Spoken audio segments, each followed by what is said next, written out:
આ રોજનો ક્રમ છે, મને કેવું ન પડે. હા, આગળ બેસવાનું હંમેશા.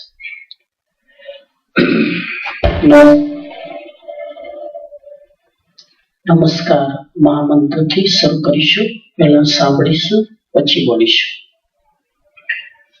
ઓમ નમો અરિહંતાણમ. હરિહંતાણમ. ઓમ નમો સીતાય. ઓમ નમો સીતાય. ઓમ નમો આયર્યાણમ. ઓમ નમો ઓમ નમો ઉવજાયાણમ.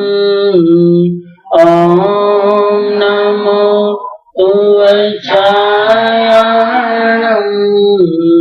નમો લોએ સવસાહોણમ. નમો લોએ એસો પંચનમુકારો. એસો પંચનમુકારો. સવ પાવપણાસણો. સવ પાવપણાસણો. મંગલાણં ચ સવેસિં. મંગલાણં ચ સવેસિં. વર્ધમં હવૈ મંગલમ. વર્ધમં હવૈ મંગલમ. 2 મિનિટ મૌન ધ્યાન, આંખો બંધ, શરીર સ્થિર, મન શાંત, હલન ચલન નહીં. મૂર્તિની જેમ અડોલ નિશ્ચલ.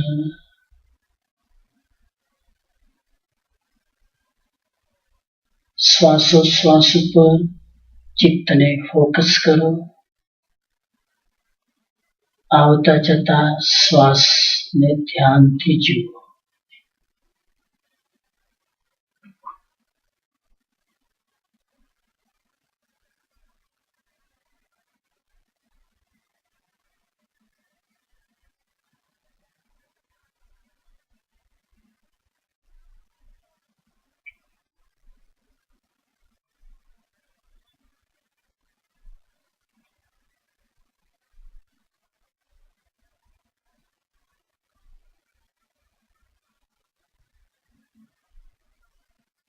શ્વાસ ઉપર એટલી એકાગ્રતા કે મનના વિચારો શાંત થઈ જાય.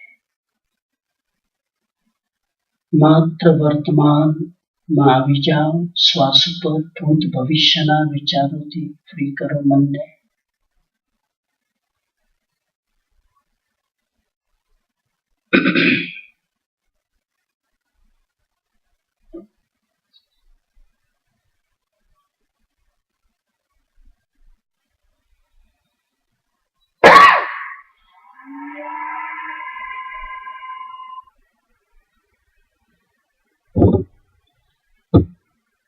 ઓમ અરહં પ્રયોગ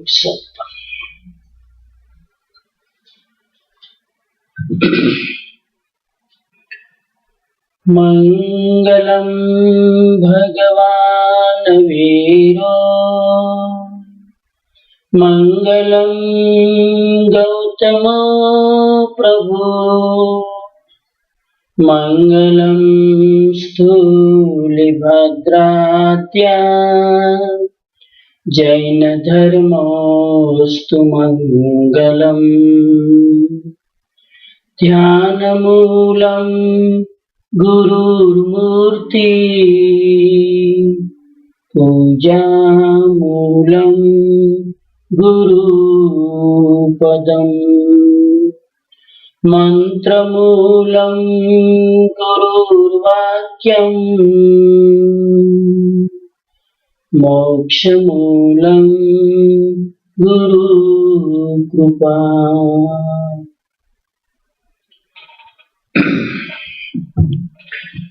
जिज्ञासु बंधुओं बहनों, आज 2012 શિકાગોની આ પ્રવચન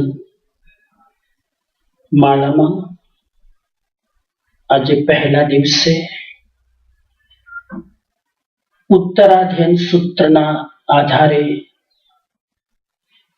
સત્સંગનો ક્રમ ચાલુ કરીએ છીએ।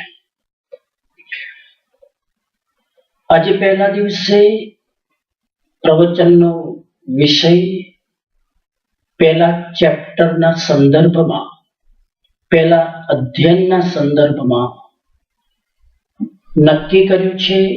એ વિષય છે વિનય દદાતિ વિદ્યા। સંસ્કૃત વાક્ય છે વિનય દદાતિ વિદ્યા, એટલે કે વિનય દ્વારા વિદ્યા પ્રાપ્ત થાય છે।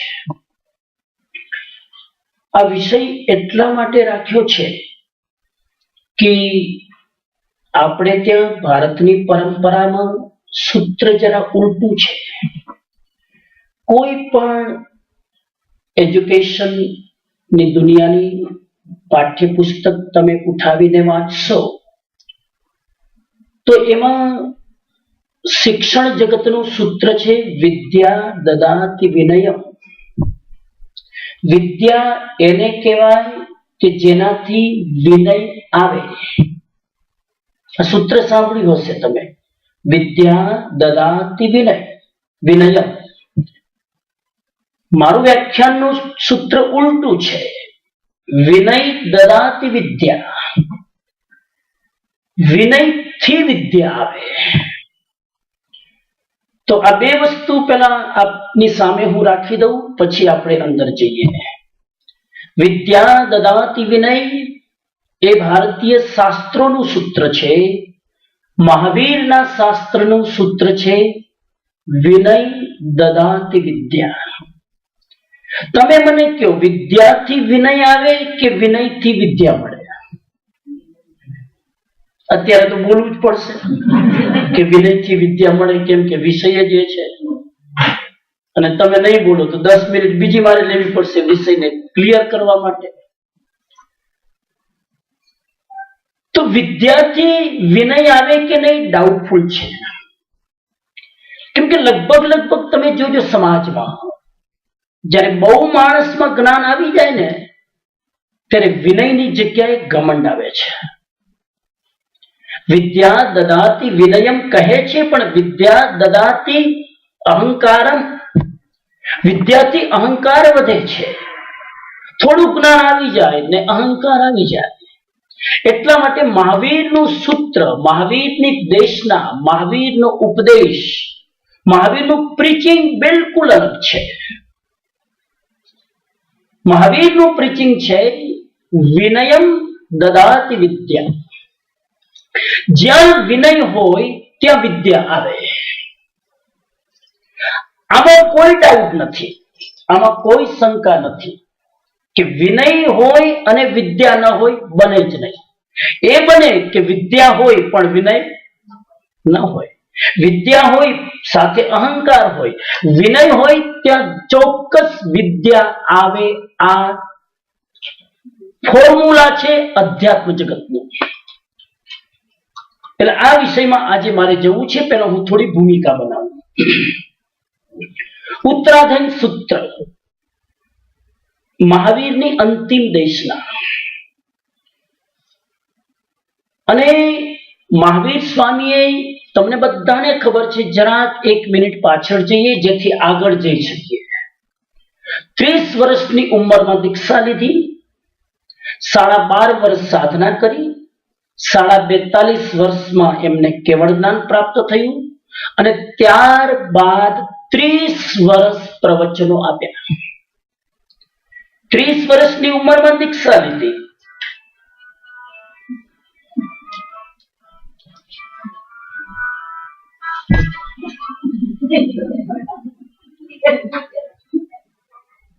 અને કેવળ જ્ઞાન પછી 30 વર્ષ પ્રવચન આપ્યા. આ 30-30 નો આંકડો યાદ રાખજો, એટલે જરા ક્લિયર છે મગજમાં. દીક્ષા લીધી 30 વર્ષે અને દેશના પણ કેટલા વર્ષ આપી? 30 વર્ષ સુધી.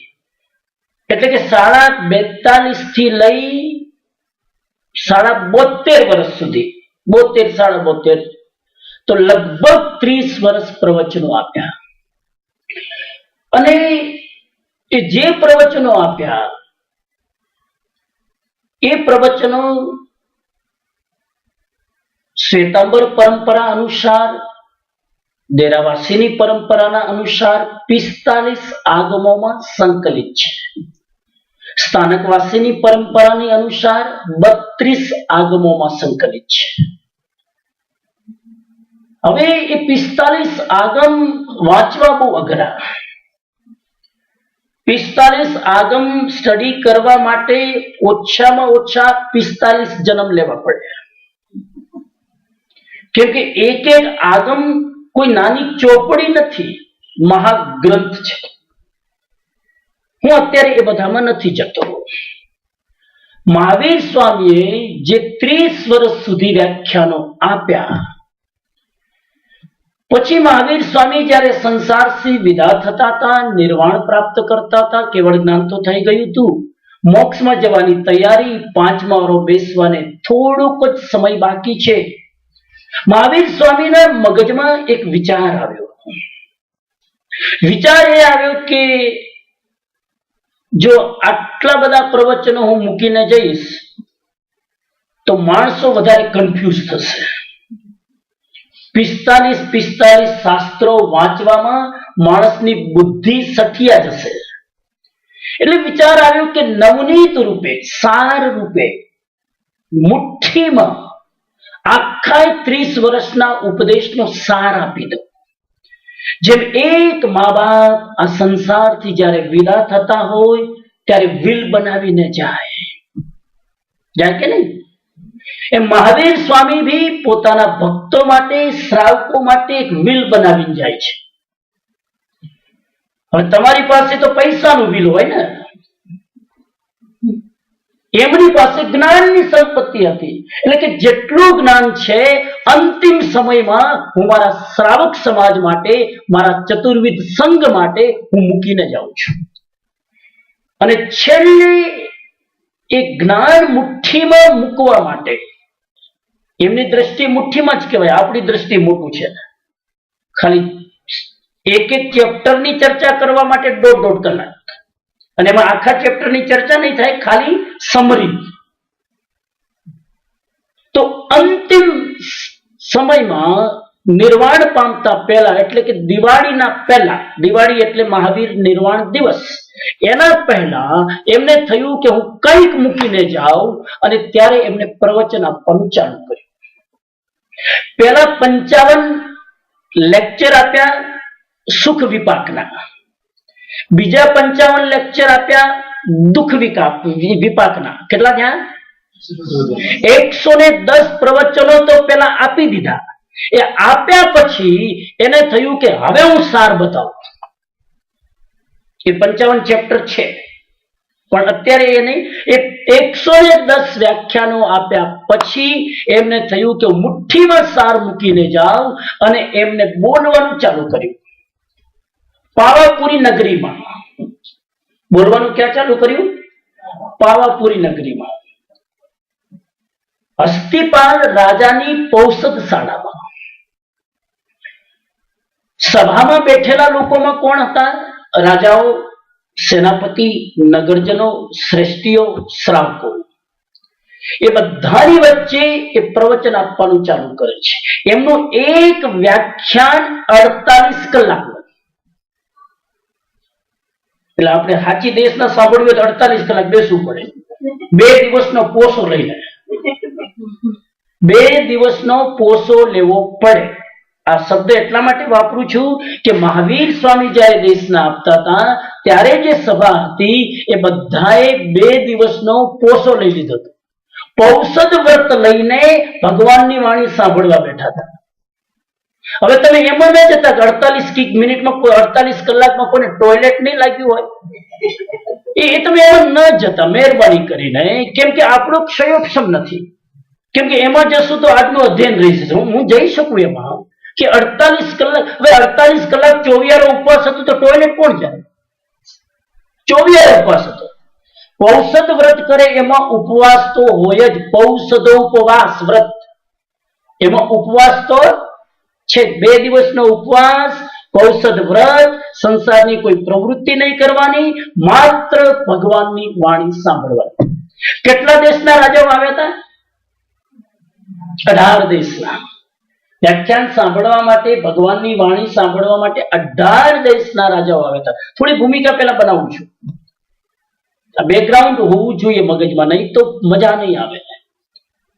અને મહાવીર સ્વામીના હૃદયમાં શું છે? કમ્પેશન, કરુણા, કે જે છે આપીને જાઓ. અને લોકો જે શ્રાવકો છે એમનું પણ વર્ણન કર્યું છે. નગર શેઠ છે, શ્રેષ્ઠી છે, રાજાઓ છે, કેવી રીતે ભગવાનની વાણી સાંભળે છે, કેવી રીતે સાંભળે છે.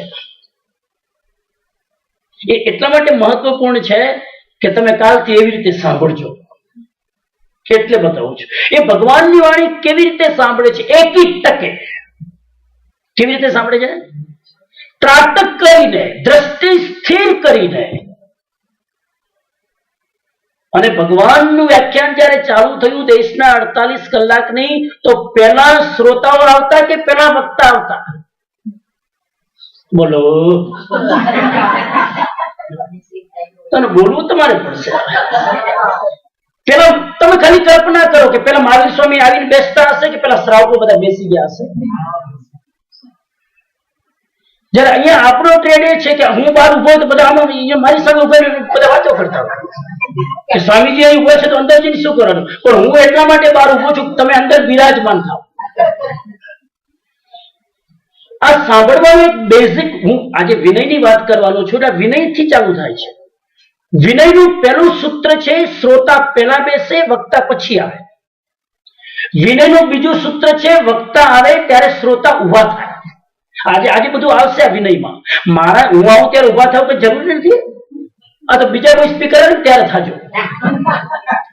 મારે તો શિક્ષા આપવાની છે ને વિનયની. પણ આ વિનય અહીંથી ચાલુ થાય. અને જૈન ધર્મનો વિનય એટલો સૂક્ષ્મ છે, એટલો સૂક્ષ્મ છે, તમારી અને મારી હિંમત નથી એની અંદર જઈ શકીએ. શબ્દ અક્ષર 3 અક્ષરનો છે. શબ્દ 3 અક્ષરનો, વિનય. અને આ વિનય જો ગુણ આવી જાય, હું આજે વાત કરીશ, કલ્યાણ થઈ જાય. અને આ વિષય એટલું બધું ઇમ્પોર્ટન્ટ છે. જો 7 દિવસ તમે બરાબર ટક્યા તો ડેફિનેટલી આ ભગવાનની અંતિમ દેશના, કદાચ તમારી પ્રથમ દેશના બની જાય. એમની અંતિમ દેશના હતી, પણ તમારી જિંદગીમાં જયારે યુ ટર્ન આવે ત્યારે જ સમજવાનું કે તમારી દેશના હવે શરૂ. અને હું એ ભાવથી બેઠો છું તમારી સામે. નાનું ગ્રુપ છે, બહુ આનંદ છે, કેમ કે ક્લાસિકલ વસ્તુ નાના ગ્રુપમાં સમજાવાય.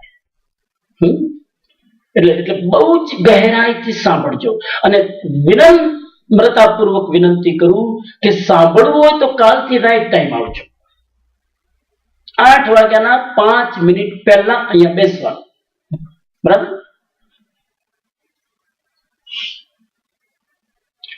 ઉત્તરાયણ સૂત્રના ચેપ્ટર કેટલા છે? 36. કેટલા ચેપ્ટર છે? 36. અને આ ઉત્તરાયણ સૂત્રની વિશેષતા એ છે કે આમાં દ્રષ્ટાંતો છે, નંબર 1. આમાં કથાઓ છે, નંબર 2. આમાં ક્વેશ્ચન આન્સર છે, નંબર 3. આની લેંગ્વેજ બહુ સિમ્પલ છે, નંબર 4. અને આની અંદર ભગવાન મહાવીરે સાધુઓનું વર્ણન, શ્રાવકોનું વર્ણન, શ્રાવિકાઓનું વર્ણન, બધી જ વાત કરી છે. એટલે આ બધાનો સાર છે, આમાં બધું જ છે. રોજ એક ચેપ્ટર હું લઈશ, એવરીડે 1 ચેપ્ટર.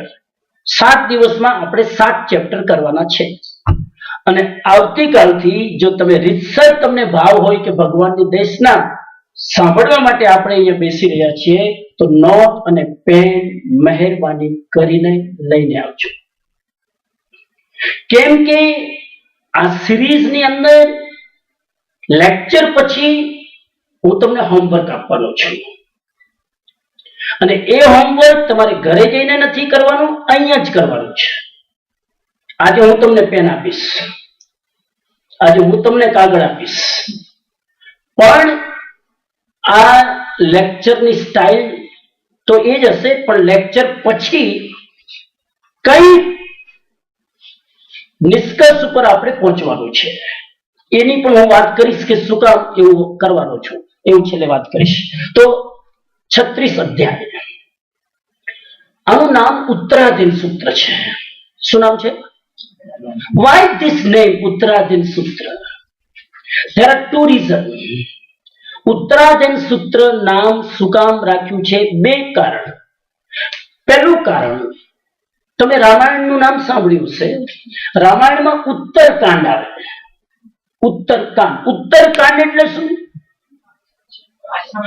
છેલ્લો કાંડ, પાછળનો કાંડ, અંતિમ કાંડ, પાછલો કાંડ. That's called ઉત્તરકાંડ.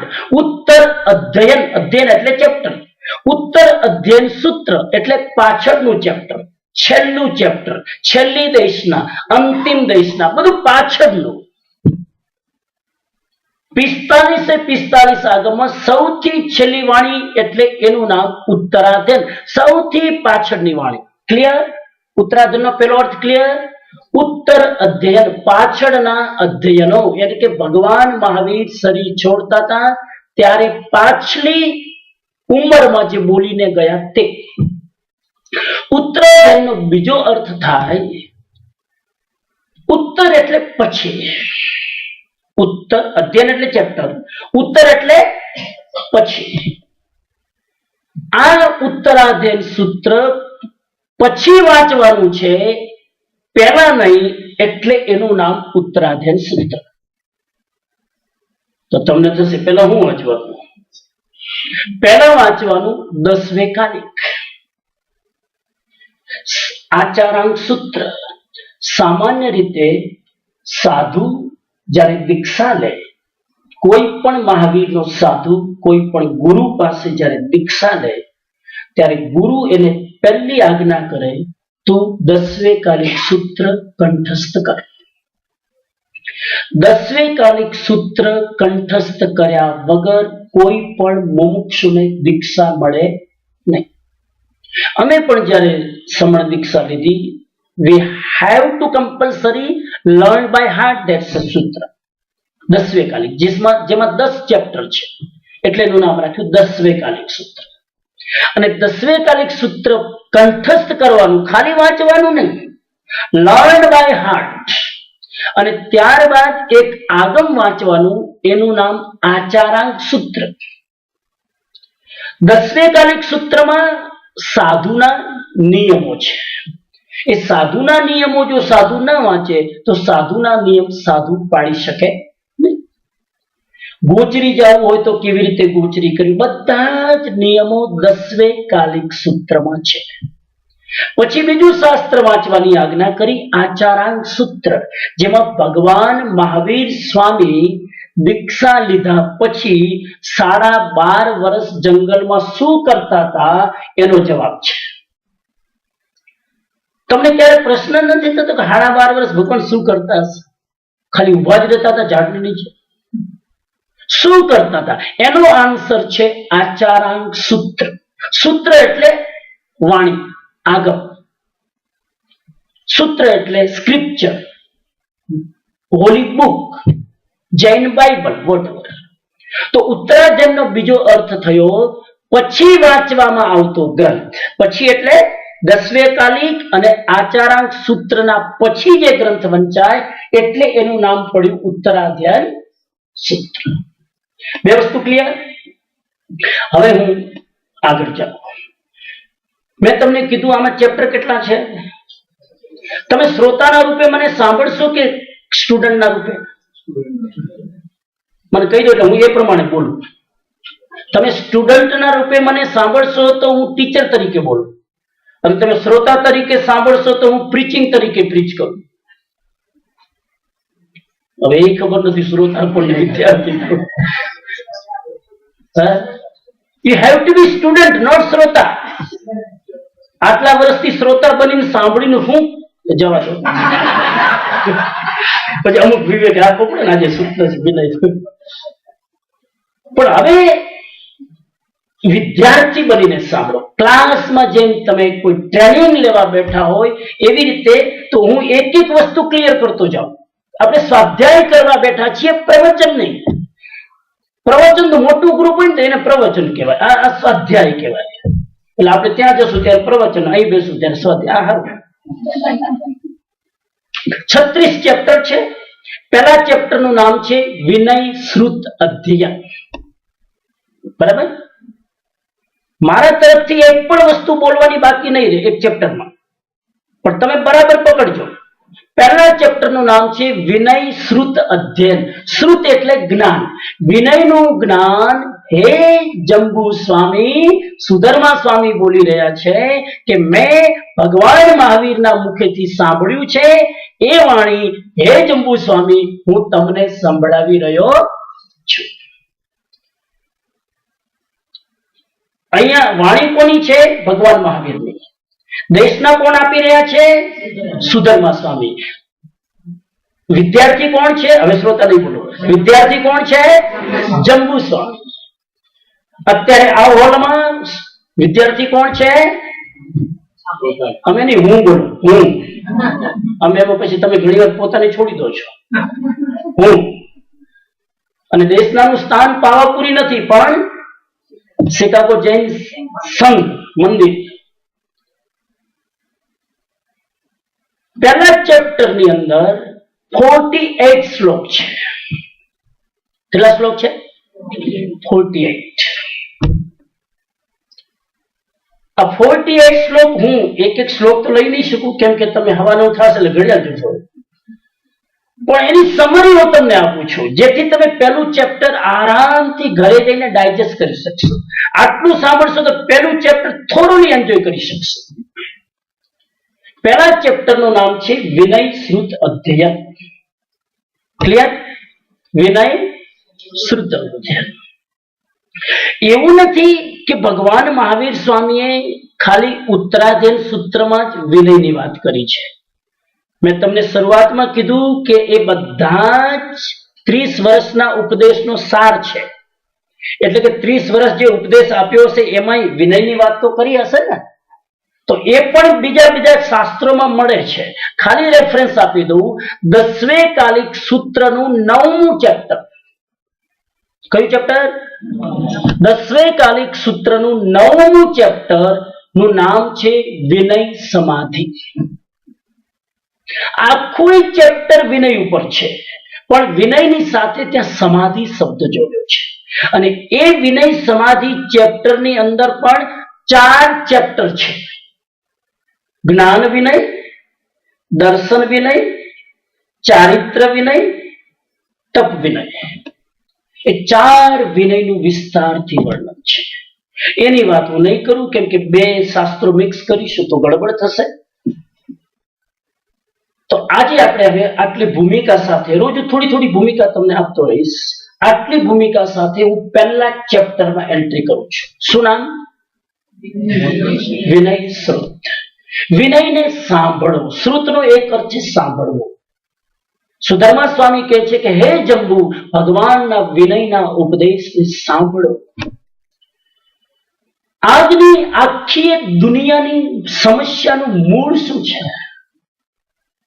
એક શબ્દમાં કેવું હોય, આખી દુનિયાની સમસ્યાનું મૂળ છે વિનયનો અભાવ. માણસની લાઈફમાં વિનય નથી. વિશ્વની સમસ્યાથી લઈ અને વ્યક્તિની સમસ્યાના મૂળમાં વિનયનો અભાવ છે. અમેરિકાની નજર ઈરાક ઉપર છે, ચાઇનાની નજર ભારત ઉપર છે. એકબીજા દેશને કંટ્રોલમાં કરવા માટે પોતાની સર્વ સંપત્તિ ન્યછાવર કરવા તૈયાર છે. એના મૂળમાં કારણ છે અહમનો પ્રભાવ અને વિનયનો અભાવ. તો વિશ્વની સમસ્યાનું મૂળ વિનયનો અભાવ. સંસ્થાઓની સમસ્યાનું મૂળ, સંસ્થા એટલે સમજ્યા ગુજરાતીમાં, કોઈ પણ ઇન્સ્ટિટ્યુશન્સ, કોઈ પણ સંસ્થાઓ છે, કોઈ પણ જે નોન પ્રોફિટ ઓર્ગેનાઇઝેશન છે, એ આશ્રમોની, એ સંસ્થાની સમસ્યાનું મૂળ પણ શું છે? વિનયનો અભાવ. એના મૂળમાં તમે જાઓ તો ત્યાં ક્યાંક અહમનો પ્રભાવ દેખાશે, વિનયનો અભાવ દેખાશે અને પ્રોબ્લેમ ચાલુ. વિશ્વની સમસ્યાથી લઈ સંસ્થાની સમસ્યા, આવો પરિવારની સમસ્યા ઉપર, પરિવારમાં કેમ પ્રોબ્લેમ થાય છે, પરિવારમાં કેમ હસબન્ડ વાઇફનું સાંભળતા નથી, વાઇફનું હસબન્ડ કેમ સાંભળતા નથી, મા બાપનું છોકરા કેમ સાંભળતા નથી. જરાક ઊંચો અવાજ કરીએ તો ખલાસ. મા બાપ જરાક ઊંચા અવાજે છોકરાને કહે ને તો છોકરો તુરંત મામ, મતલબ કે સમજી ગયા, એની સ્ટાઇલ જ બોલવાની લેતો હોય. કઈક છોકરાઓને કઈક કરાવવું હોય ને પેરેન્ટ્સ ના પાડે એટલે તુરંત મામ. બસ આ ટોન આપણી સંસ્કૃતિનો નથી, આ ટોન આપણા શાસ્ત્રનો નથી, આ ટોન એક જૈન શ્રાવકનો ન હોવો જોઈએ. પણ લગભગ તમે જોજો પરિવારની અંદર પણ કોઈની વાત નમ્રતા પૂર્વક સાંભળવા તૈયાર નથી. એટલા માટે આ વિનય ચેપ્ટરનું સૌથી વધારે મહત્વ છે.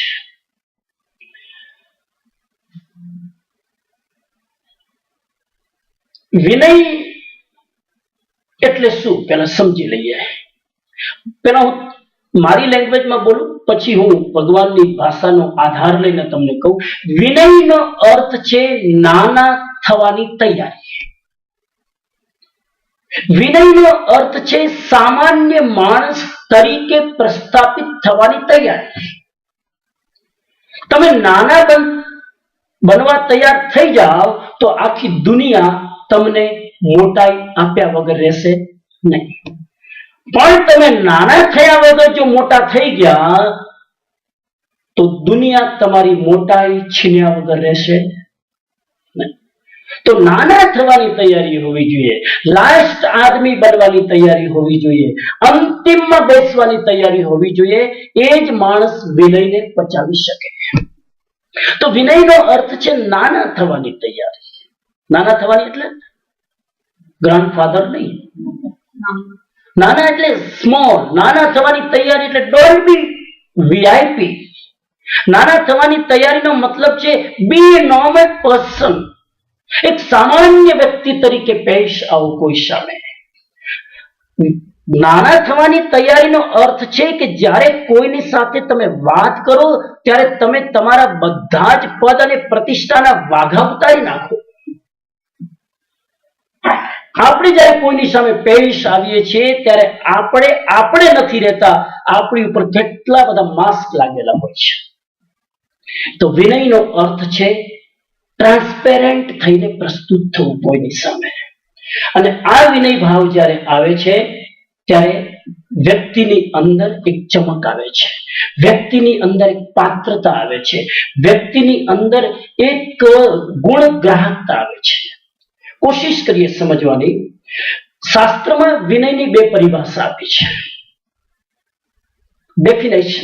Definition number 1, પૂજ્યેષુ આદરઃ વિનયઃ. બહુ નાની પરિભાષા. પૂજ્ય પ્રત્યે આદરનો ભાવ, એનું નામ વિનય. પૂજ્ય એટલે પૂજનીય, પૂજનીય એટલે આપણાથી મોટા. આપણાથી મોટા એટલે જે વડીલ છે, જે બુઝુર્ગ છે, જે ઉંમરમાં મોટા છે, જે જ્ઞાનમાં મોટા છે, જે ગુણમાં મોટા છે, એવા પૂજનીય વ્યક્તિઓ પ્રત્યે રિસ્પેક્ટનો ભાવ, એનું નામ વિનય. થોડું ક્લિયર થાય છે? તમારે એમ નહીં સમજવાનું તો હું કોના માટે પૂજ્ય,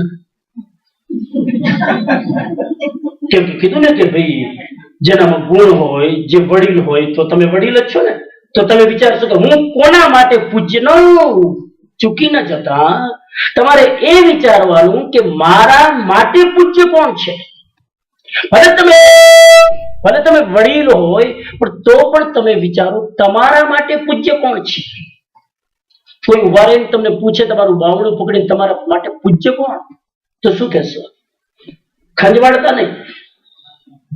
જવાબ ત્યારે રેડી રહેવો જોઈએ કે આપણા પૂજનીય, આપણા વંદનીય, આપણા આદરણીય, આપણા વડીલ કોણ છે.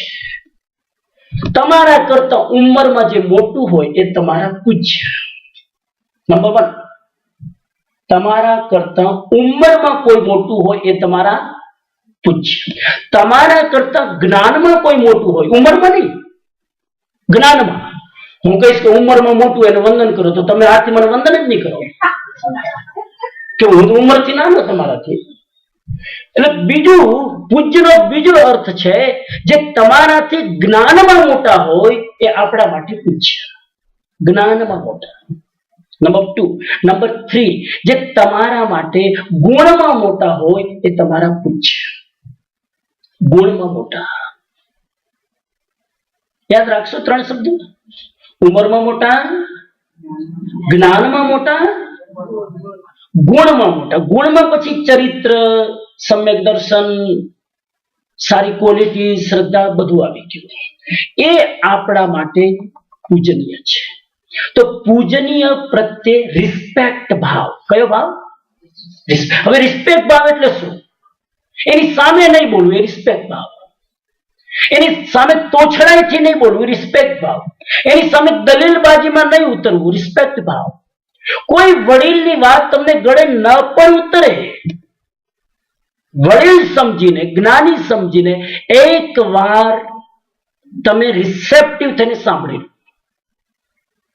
ઘણી વાર એની કહેવાની ગહેરાઈ અલગ હોય, આપણી સમજવાની છીછરાઈ અલગ હોય. એટલા માટે આપણે ન સમજી શકતા હોઈએ એટલે આપણે સીધા દલીલબાજીમાં ઉતરી જઈએ. તો આર્ગ્યુ કર્યા વગર, દલીલબાજી કર્યા વગર, સામે જવાબ આપ્યા વગર એમની વાત રિસ્પેક્ટફુલી સાંભળવી, એનું નામ વિનય. તો સૂત્ર યાદ રહેશે, પૂજ્યેષુ આદરઃ વિનયઃ. વિનયની બીજી પરિભાષા ગુણાધિકેષુ નીચૈર્વૃત્તિ વિનયઃ. મારે કોઈ સંસ્કૃત બોલવાની જરૂર નથી, પણ તમને એમ ના લાગે કે સ્વામીજી પોતાનું જ હાંક્યા રાખે છે. એટલા માટે હું જરાક શાસ્ત્રનો સહારો લઉં છું. બાકી મને સંસ્કૃત બોલવાનો કોઈ શોખ નથી. મારે કઈ સંસ્કૃત બોલીને તમને પ્રભાવિત નથી કરવા, કેમ કે તમે પ્રભાવિત થયેલા જ છો. પણ એટલા માટે બોલું છું કે તમને લાગે કે આ ભગવાનની વાણી, આ જ્ઞાનીઓની વાણી સંસ્કૃતમાં છે. સ્વામીજી અમારી સામે રાખી રહ્યા, અમારા ઘરની વાત નથી. તો બીજું સૂત્ર, ગુણાધિકેષુ નીચૈર્વૃત્તિ વિનયઃ. વિનયનો મતલબ મારાથી ગુણોમાં જે અધિક છે એના પ્રત્યે નમનનો ભાવ, એનું નામ વિનય. બહુ ઇન્ટરેસ્ટિંગ શબ્દ છે.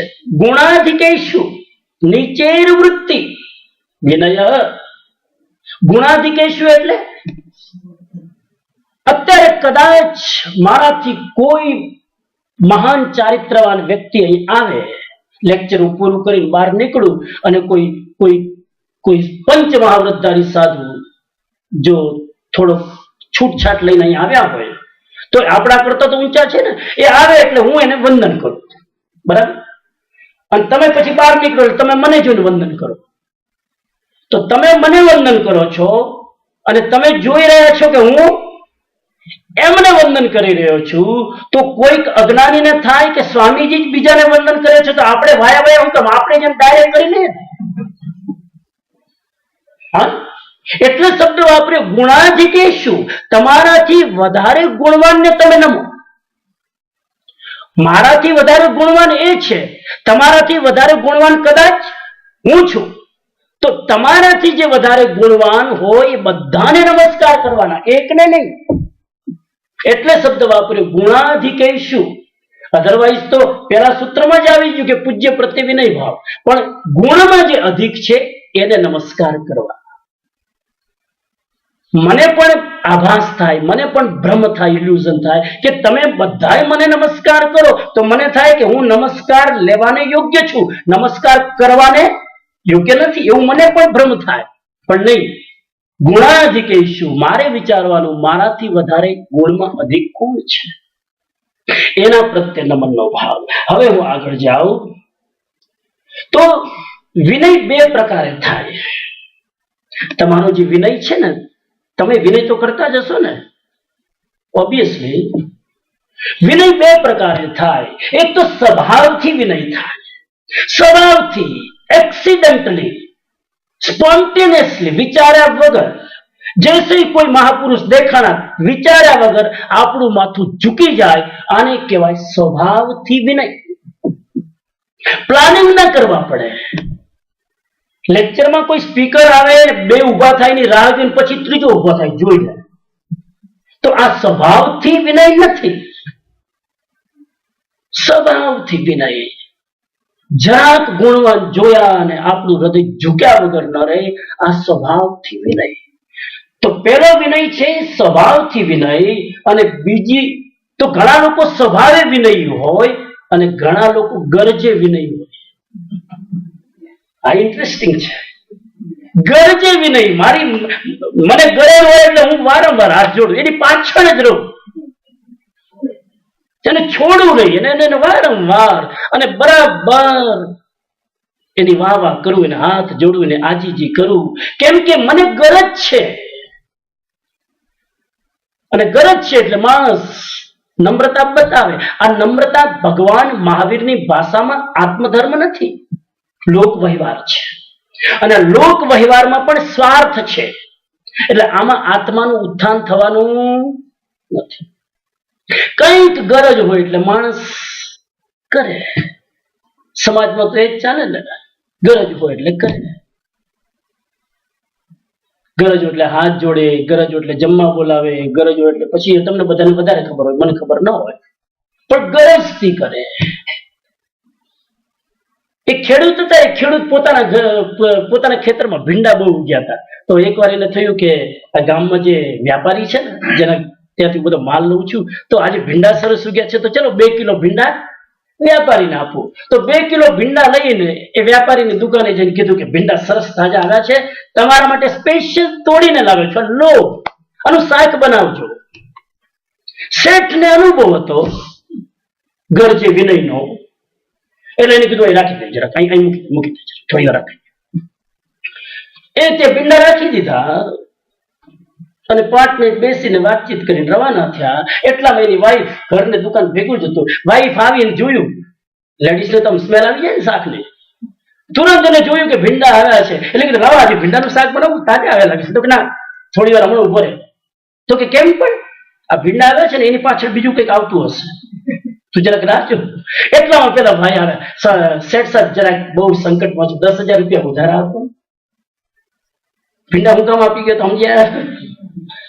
ગરજે વિનય, એની ગરજ હતી, એને જરૂરી હતું, એટલે વિનય ભાવ બતાવ્યો, બધું આપે. શેઠને ખબર પડી ગઈ કે આ માણસ ક્યારેય કોઈ વસ્તુ શાકમાં લાવતો નથી મારા ઘરે, આજે કેમ ભીંડા આપી ગયો? ગરજે વિનય.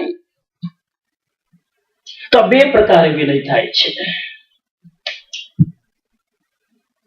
હવે આપણે સમજવાની કોશિશ કરીએ. શાસ્ત્રમાં 7 પ્રકારના વિનય બતાવે છે. કેટલા? 7 વિનય. ઇન્ટરેસ્ટિંગ છે એટલે હું એને જરા થોડોક સમય આપીશ. 7 પ્રકારના વિનય છે, આપણે સમજવાની કોશિશ કરીએ. અને 7 પ્રકારના વિનય સમજતા પહેલા એક વસ્તુ જૈન શાસ્ત્રની સમજી લઈએ. શાસ્ત્રમાં કીધું છે, હું શ્લોક બોલું છું, વિનયો જિન શાસનમ મૂલમ વિનયો નિબ્બાણ સાહગો વિનયો વિપ્પમુક્કસ કવો ધમ્મો કવો તવો. વાક્યને યાદ રાખવાની જરૂર નથી, વાક્યના મિનિંગમાં જવાની જરૂર નથી, ખાલી સાંભળી લો. આ સૂત્ર એમ કહે છે કે જિન શાસનનું મૂળ વિનય છે. જીન શાસનનું મૂળ શું? જૈનનો પહેલો પરિચય શું?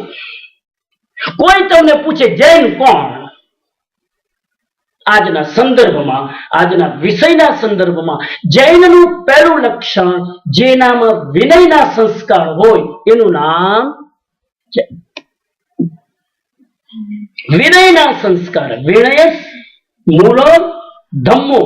જીન શાસનનું મૂળ શબ્દ ઝાડનું મૂળ હોય ને, એ મૂળિયું હલી જાય તો બધું પડે નીચે. એમ જીન શાસનમાં જો વિનય ખલાસ થઈ ગયું, જ્ઞાન ખલાસ, તપ ખલાસ, અહિંસા ખલાસ, બધું જ ખલાસ. મૂળ છે વિનય. આગળ કે છે વિનયો વિપ્પમુક્ક. સાંભળજો, કવો ધમ્મો કવો તો. વિનય વગર ધર્મ શું અને તપ શું? જબરજસ્ત પ્રહાર કર્યો છે. સ્ટેશન લઉં છું. વિનય વગર ધર્મ કયો? તમે ગમે એટલા ધાર્મિક હો, શાસ્ત્રકાર કે છે, સમણ સૂત્તમનું સૂત્ર લઈને આવ્યો છું, એ કે છે કે તમે ગમે એટલા ધાર્મિક હોય, ગમે એટલી પૂજા, ભક્તિ, ધ્યાન, તપ, જપ કરતા હોય, પણ જો તમારામાં વિનય ના આવ્યો, કે છે કયો ધર્મ, તો પછી કયો ધર્મ પાડ્યો તમે? એનો અર્થ એ થયો કે ધર્મના બધા જ આરાધના વિધિઓમાં સૌથી પહેલો નંબર છે વિનય. બીજો શબ્દ વાપર્યો છે, કવો ધમ્મો કવો તવો. અને વિનય વગર તપ કયું? ગમે એટલું તપ કરી લો, પણ જો મૂળમાં વિનય નથી, એ તપ પણ તેજસ્વીતા નહીં આપે. ભગવાન મહાવીરના શાસનમાં સૌથી પહેલી વસ્તુની પ્રેક્ટિસ કરવાની છે, એનું નામ વિનય. સૌથી પહેલા તપસ્યા, પછી જ્ઞાન, પછી મને કહેવા દો તમે. જૈન શાસનની અંદર જેટલા શ્રાવક સમાજ છે, ઇવન સાધુ સમાજ પણ લઈ લઈએ, આપણો સમાજ જ્ઞાનમાં આગળ છે, બરાબર છે? અત્યારે તમે 7 દિવસ શું લેશો? બોલો તો ખરા. અજ્ઞાન લેવું હતું મૂળ. 7 દિવસ જ્ઞાન લેશો ને, જ્ઞાનમાં તમે આગળ. હમણાં આઈબીલની ઓડી ગઈ, તમે શું કર્યું હશે? તેજદાનો ફોન આવ્યો તો કેટલા આઈબીલ થયા? લગભગ રોજ કેટલા થતા? રોજ 40-50 વીકડેઝમાં આઈબીલની ઓડીમાં. તો આઈબીલમાં જઈને સમાજ આગળ, બરાબર? જ્ઞાનમાં આગળ. સ્વાધ્યાય લેક્ચર હોય, આમ ભાગીને દોડે આગળ. અહિંસામાં આપણો સમાજ આગળ.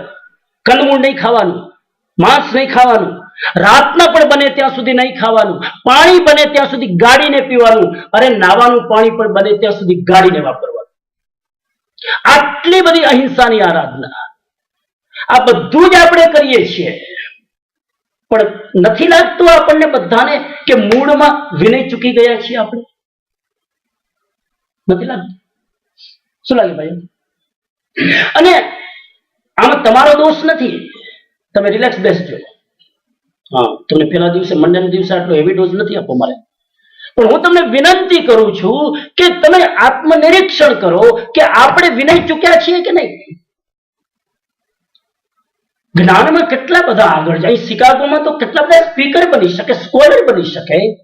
તપસ્યામાં કેટલા આગળ. એક સમય થયો 12 વર્ષથી તપસ્યામાં કોઈ કમી નથી. આ સંઘમાં જ્ઞાનમાં કોઈ કમી નથી, પૂજા ભક્તિમાં કોઈ કમી નથી. કમી છે તો એક ચીજમાં, એનું નામ વિનય. એમાં તમારો દોષ નથી, મેં તમને કીધું, કેમ કે અમારા જેવા વક્તાઓએ આજ સુધી જે વ્યાખ્યાનો આપ્યા છે, એ વ્યાખ્યાનોમાં ભક્તિ પ્રધાન, એ વ્યાખ્યાનોમાં જ્ઞાન પ્રધાન, એ વ્યાખ્યાનોમાં તપ કરો, અઠ્ઠાઈ કરો, એ પ્રધાન. અમે વ્યાખ્યાનો જ બધા એવા આપ્યા છે, તો એમાં તમારો દોષ શું? દોષ કોનો? બોલો, અમારો.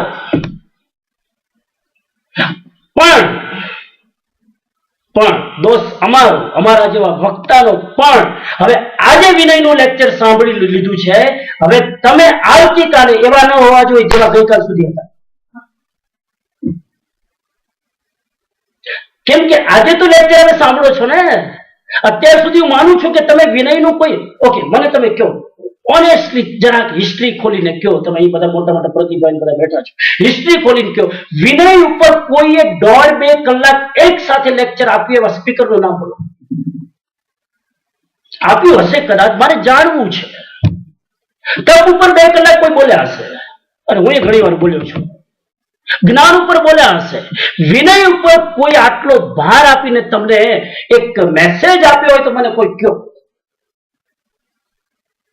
આજે કહેતા નહીં, તમે જાજો બધા ટોપિક જૂના ઉખેડજો, એમાં વિનયનું ઉપર કોઈ લેક્ચર 2 કલાક આપ્યું છે? This is not your fault, this is our fault. પણ આજે લેક્ચર સાંભળ્યા પછી આપણામાં કાલથી એક નવી ક્વોલિટીનો ઉદય થવો જોઈએ, અને એનું નામ ભગવાન મહાવીરે પહેલા અધ્યયનમાં કીધું છે, મને તમારી પાસેથી જ્ઞાનની અપેક્ષા નથી. એ તો જ્ઞાનાવરણીનો ક્ષયોક્ષમ હોય તો થાય.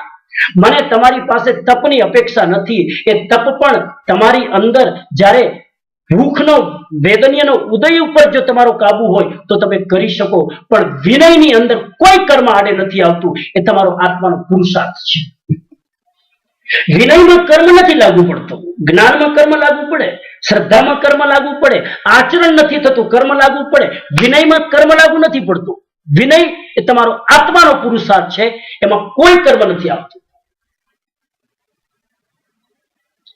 અને પુરુષાર્થ શબ્દ વાપરું છું એટલા માટે કે એ પુરુષાર્થ તમારો ચોઈસ છે, કર્મના હાથમાં નથી. 12 નિર્જરાના પ્રકારમાં એક વિનય છે. એ વિનય પુરુષાર્થ છે, નિર્જરા છે, તમે કરી શકો. એટલા માટે આ વિનય ધર્મનું આચરણ કરવું જોઈએ. કેવી રીતે કરવું હું વાત કરું છું તમને. પહેલો વિનય છે જ્ઞાન વિનય. પહેલો વિનય કયો? જ્ઞાન વિનય. જ્ઞાન વિનય કોને કહેવાય આપણે જરા સમજીએ. અને જ્ઞાન વિનય સમજતા પહેલા એક બીજી નાનકડી વાત કહી દઉં, એટલે તમે થોડા વધારે સ્પષ્ટ થઈ જાઓ. મારે બહુ જ ટાઈમ પર ચાલવું છે, વિઘ્નેશ છે, તમારું ટેન્શન મારા મગજમાં ટેન્શન રૂપે બેઠેલું છે, એટલે હું બહુ જ શોર્ટમાં કહું, પણ વસ્તુ ક્લિયર કરવી પડશે મારે. વિનય તમારામાં છે કે નહીં ખબર કેવી રીતે પડે? એક એક કરી ખોલી ખોલીને મારે વાત કરવી છે. સોમવારે આટલા બધા લોકો આવીને બેઠા છો, તમે કેટલું એડજસ્ટમેન્ટ કર્યું હશે ઘરે? હા, તો વિનય માણસમાં હોય કે નહીં, હાઉ વી નો? શું ખાલી હાથ જોડે, ખાલી બહુ આમ આમ આમ હાથ જોડે નમ્યા જ કરે એ માણસ વિનય કહેવાય? બહુ નમ્યા કરે સાવધાન રહેજો. તમારે કેટલું કેવું? બહુ વારંવાર નમ્યા કરે, વારંવાર નમ્યા કરે ને કઈ ગડબડ હશે.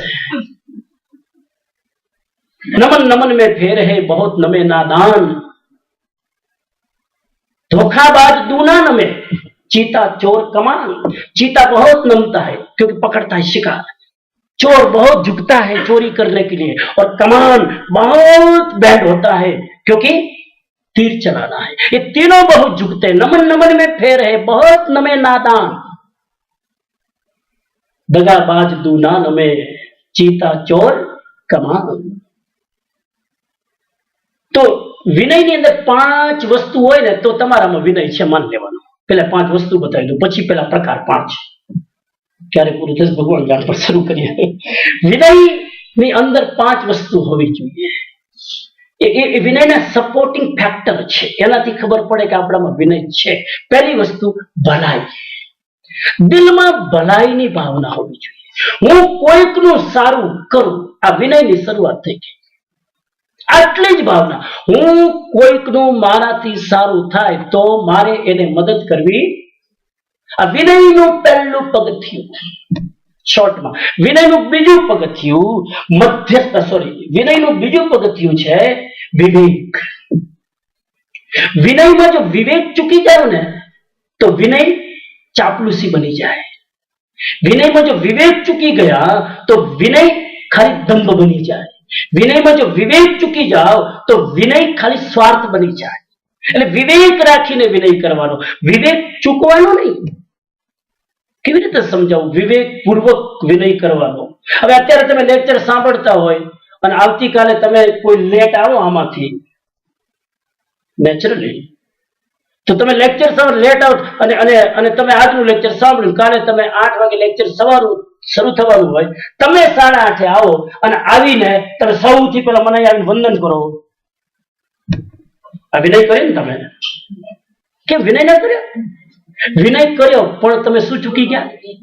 વિવેક ચૂકી ગયા. વિવેક પૂર્વક વિનય થવો જોઈએ. મંદિરમાં કોઈક આરાધના થતી હોય, સામૂહિક કોઈ પૂજન થતું હોય, અથવા તો તે કૌશગ થતો હોય અને તમે વારંવાર દર્શન કરીને ઘંટ વગાડ્યા કરો, તમારી ભક્તિ જરૂર છે પણ આ ભક્તિમાં વિવેક નથી. ખ્યાલ આવે છે?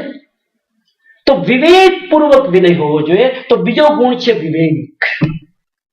વિવેક આવી ગયો તો સમજી લેવાનું કે માણસમાં વિનય હશે. વિવેક હોય ત્યાં વિનય હોય જ. કેમ કે વિનયશીલ વ્યક્તિમાં જ આ વિવેક જાગે છે. વિવેક શૂન્ય વિનય હોય ને તો વિનય પૂરો સાચો વિનય નથી. નંબર 3, કૃતજ્ઞતા. તમારામાં ગ્રેટિટ્યુડ ફિલિંગ હોય. કૃતજ્ઞતા એટલે અંગ્રેજીમાં થેન્ક યુ કહેવાનો ભાવ. હાલો, કૃતજ્ઞ બનો, થેન્ક યુ. કોઈકની તમે મદદ લીધી, કોઈકે તમને સપોર્ટ કર્યો, હૃદયથી બોલો થેન્ક યુ સો મચ. હૃદયથી બોલો. આ ફિલિંગ હોવું જોઈએ. તમે અહીંયા આવ્યા, કોઈએ તમને કીધું કે તમે જાઓ લેક્ચરમાં, હું ઘરે સંભાળી લઈશ, હું ઘરે છોકરાને મેન્ટેન કરીશ, તો તમે જાઓ, હું એને હોમવર્ક કરાવી લઈશ. તમે લેક્ચરમાં જાઓ, તમે મિસ ન કરો. કોઈના કારણે તમે આવ્યા, તમારે ઘરે જઈને શું કહેવું જોઈએ? હૃદયથી પાછું ઉપર ઉપર બોલશે, ઝપાટો મારશે. ચાપલુસી ક્યાં કરું? હવે મને થેન્ક યુ, હવે આ સુધી નથી કીધું, હું બધું કરું છું, આજે વળી તો એટલે હૃદયથી really I am so thankful to you. તમારા કારણે મને લાભ મળ્યો. ઉપરથી લિપ્સ વિનય ના હોવું જોઈએ, હૃદયથી. તો વિનયમાં કૃતજ્ઞતા હોવી જોઈએ. નંબર 4, વિનયમાં નિર્મળતા હોવી જોઈએ. નિર્મળતા એટલે પવિત્રતા, પ્યોરિટી. તમારું હાર્ટ પ્યોર હોય ને તો જ એ વિનય સાચો વિનય કહેવાય. ખાલી બહારથી બહુ નમી લો પણ જો હૃદયમાં પવિત્રતા ના હોય, અપવિત્રતા હોય, છલ કપટ હોય તો તમારો વિનય ખતરનાક છે. 4થું લક્ષણ યાદ રહેશે. 5મું લક્ષણ વિનયમાં નિર્દંભતા હોય. વિનયમાં દેખાડાની વૃત્તિ ન હોય, શો ઓફ કરવાની ભાવના ન હોય, જે નથી એવા બતાવવાની લાલસા ન હોય, એને કહેવાય નિર્દંભતા. તો 5 વસ્તુ તમારામાં જો હોય ક્વોલિટી રૂપે તો તમે વિનયશીલ છો એ માની લેવાનું. રિપીટ કરો. નંબર 1, ભલાઈની બાબત, કોઈકનું સારું કરી શકું તો કરું. એનો મતલબ કે આવી ભાવના કોને થાય? વિનયશીલ વ્યક્તિને. નંબર 2, વિવેક. એ કોઈ પણ વહીવટ કરે ત્યારે વિવેકથી કરે કે અહીંયા કરીશ તો હસીના પાત્ર તો નહીં બનવું ને. એ વિવેક વિનયનો બીજો ગુણ. વિનયનો ત્રીજો ગુણ કૃતજ્ઞતા, થેન્ક્સ ફિલિંગ હોવી જોઈએ, આભારની લાગણી હોવી જોઈએ. નંબર 4, નિર્મળતા, પ્યોરિટી, પવિત્ર દિલ હોવું જોઈએ. અને નંબર 5, નિર્દંભતા, બહુ દેખાડા ન કરો. કોઈ જોઈ લે તો વાત અલગ, તમારે દેખાડાબાજી નહીં કરવા. આ 5 ક્વોલિટી હોય તો સમજી શકીએ કે આપણામાં વિનય છે.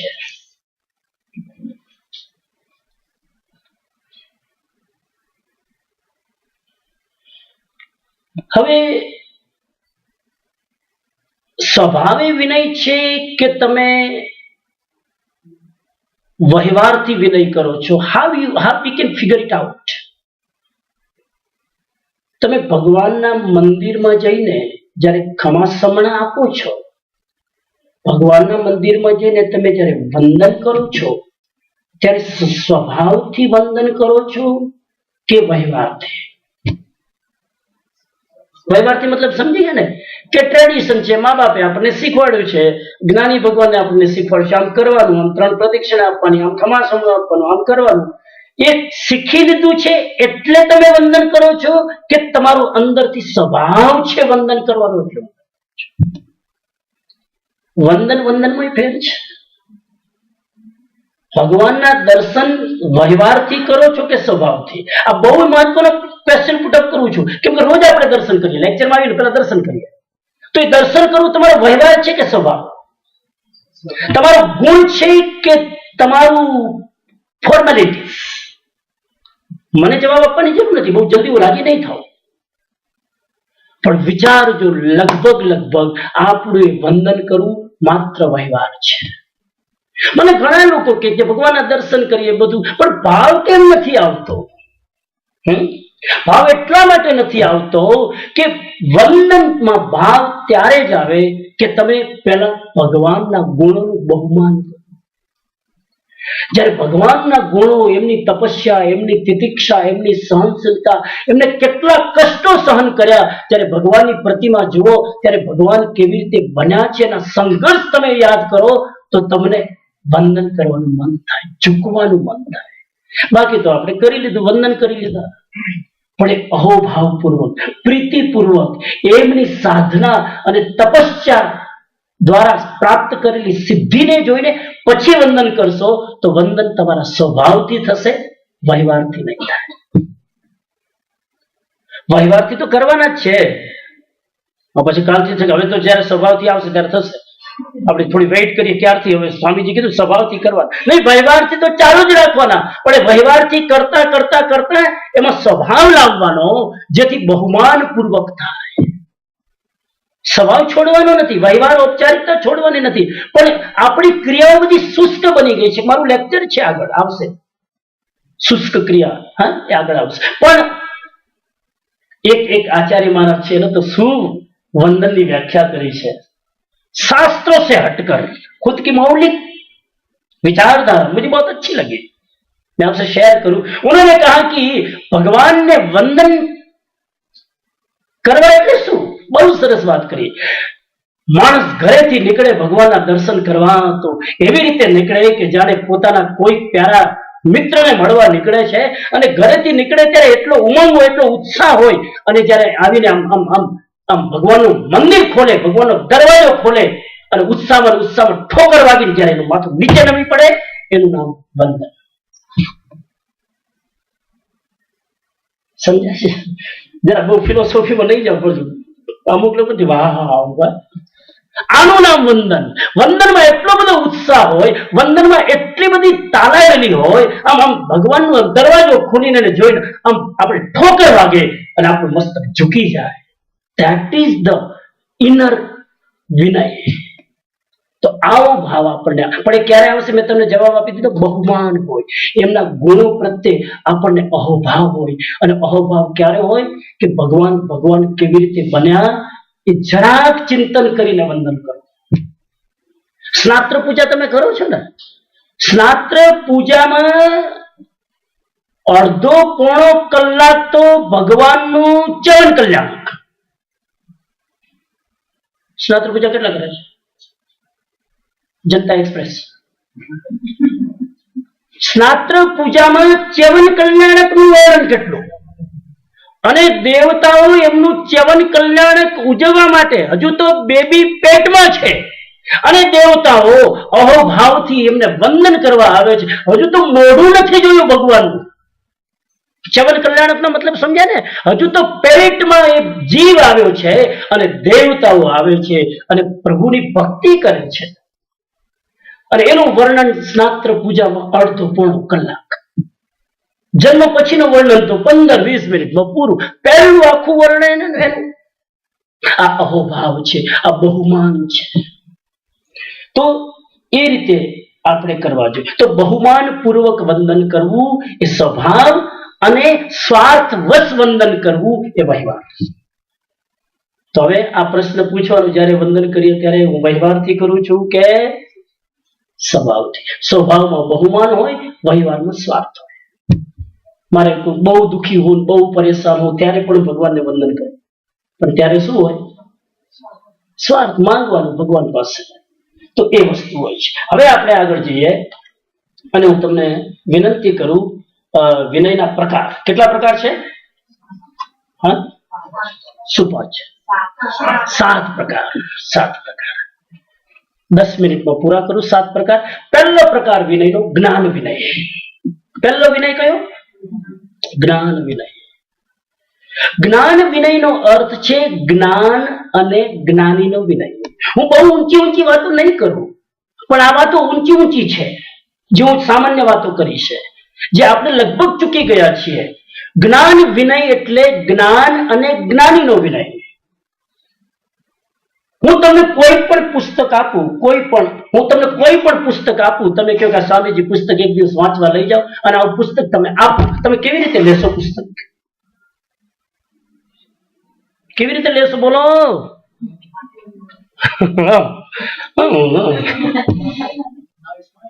શ્રી જ્ઞાન વિનય, વિનયપૂર્વક જ્ઞાનની ભિક્ષા લો।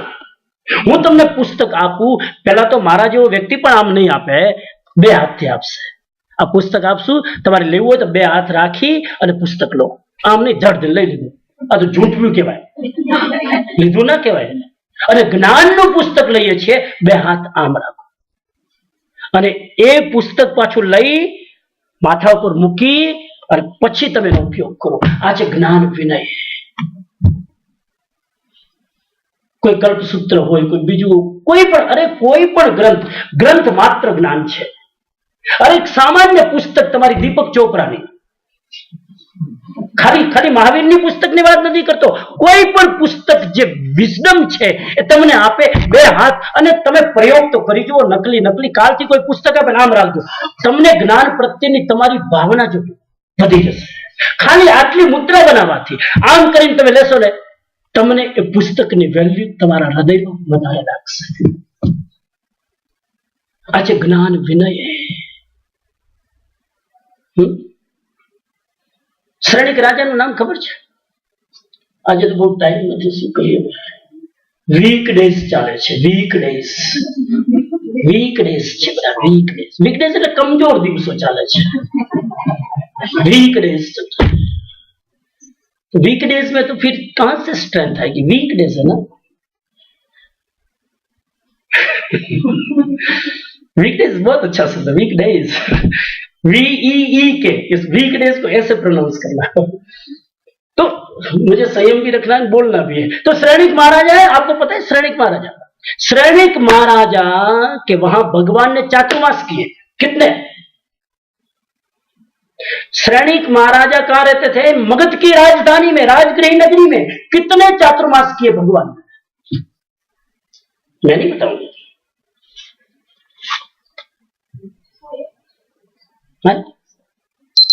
कितने? 1 3 13 14 कौन बोले 14? ना 13 तो बोले, मेरे 14 कौन बोले?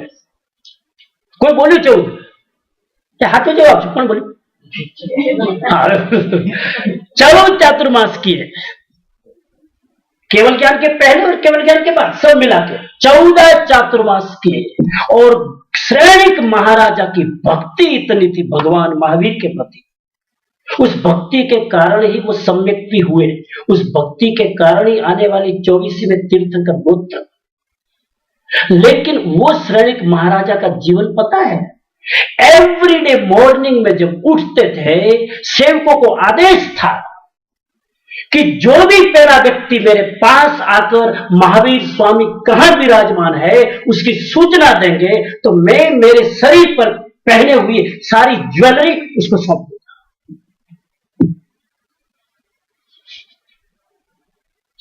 साबड़ी कह रहे? रोज सुबह उठते ही सेवक जाते, भगवान कहां विराजमान है उसका पूरा समाचार लेके आते और श्रेणिक राजा को कहते भगवान यहां विराजमान ये कर रहे हैं। और जितने भी आभूषण मुकुट के सिवा है, वो तो राज दरबार का अंग था, मुकुट के सिवा जितने भी पहने थे, अरे लाख रुपया तो તમે અત્યારે પહેર્યું હશે, હા એક ચેન કેટલાની? હવે તમે સામાન્ય 1 લાખ रुपया तो તમારું હોય, तो श्रेणिक मगध का बादशाह कितना आभूषण होगा जब राज सिंहासन में बैठता होगा। वो एक सामान्य सेवक को सारे उतार कर दे गिफ्ट में। इतिहास तो पढ़े हम, और वही श्रेणिक महाराजा, ये एक पक्ष में बता रहा हूं, ये ज्ञान का विनय था। मेरे ज्ञानी का जो भी मुझे समाचार देगा मैं उसको सर्वस्व समर्पित कर दूंगा, एक सामान्य आदमी को। और दूसरी तरफ श्रेणिक की दो पत्नियां चेलना और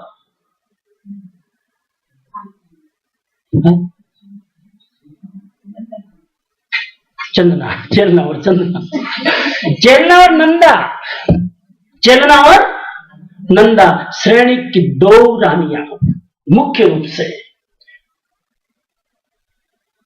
और चेलना उसमें प्यारी थी, ज्यादा फर्स्ट स्टेप चेलना का था। और वो चेलना के उस दरबार में एक बार एक आदमी कंबल लेकर आता है।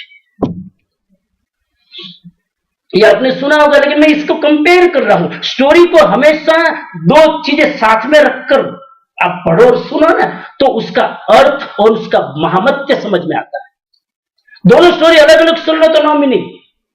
अब वो आता है और रत्न कंबल, एक रत्न कंबल की कीमत 1,00,000 सोना मोहर, रुपया नहीं सोना मोहर। और चेलना का मन ललचा गया। किसका नहीं ललचाता है? रत्न कंबल देखा और कहा सम्राट को कि मुझे रत्न कंबल लेना, मुझे खरीद के दो। अब उसने सोचा कि अब मैं खरीद लूंगा तो जितने भी है सबको देना पड़ेगा, और सबको देने की उसकी मानसिक तैयारी नहीं थी।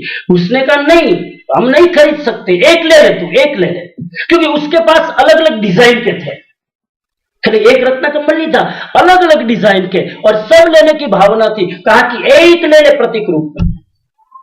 तब चेलना ने कहा वहां तो सेवक, एक सामान्य सेवक को सब कुछ उतार के दे देते हो, भगवान का खाली समाचार सुनकर, और मैंने जरा सी भी इतनी डिमांड की तो आप कह रहे हैं कि नहीं, वाई? विद्रोह तो खड़ा करेंगे ना। तब श्रेणिक ने जवाब दिया, वो बात बिल्कुल अलग है। भगवान महावीर की तुलना तुम्हारे भोग के साथ मत करो, वो बात बिल्कुल अलग है। वो मेरे भगवान है, वो भक्ति के लिए मैं सब कुछ करूंगा, भोग के लिए मैं कुछ भी नहीं करूंगा। वो भक्ति है और ये भोग है। यहां पर संयम रखूंगा और वहां सर्वस्व निछावर कर दूंगा। ये ज्ञान का विनय था। ध्यान में आ गया? एक सामान्य किताब आप जब पढ़ रहे हो, इसके पन्ने भी उल्टा हो ना, तो बार बार कई लोग पन्ने उल्टा देना, इंडियन स्टाइल। हाँ, ज्ञान का अभिनय है। अरे पुस्तक को जमीन पर रखना भी ज्ञान का अभिनय है। पुस्तक को किसी कपड़े पर, किसी पाट पर, किसी वस्तु पर रखो, ज्ञान का, ज्ञान ये तो अभी ज्ञान, ज्ञानी का भी विनय। ज्ञानी का विनय तो क्या आपको मैंने बताया? ज्ञानी का विनय है कि जब भी कोई ज्ञानी आए, आपसे ऊपर ज्ञानी कोई भी, आप पहले खड़े हो जाए। घर में है कोई ज्ञानी आए तो क्या करो? खड़े हो जाओ, वंदन करो, प्रणाम करो, साता पूछो, फिर उसकी क्या आवश्यकता है उसकी बात करो। यह है ज्ञान का विनय। बच्चों को भी सिखाओ, पहले आप करना।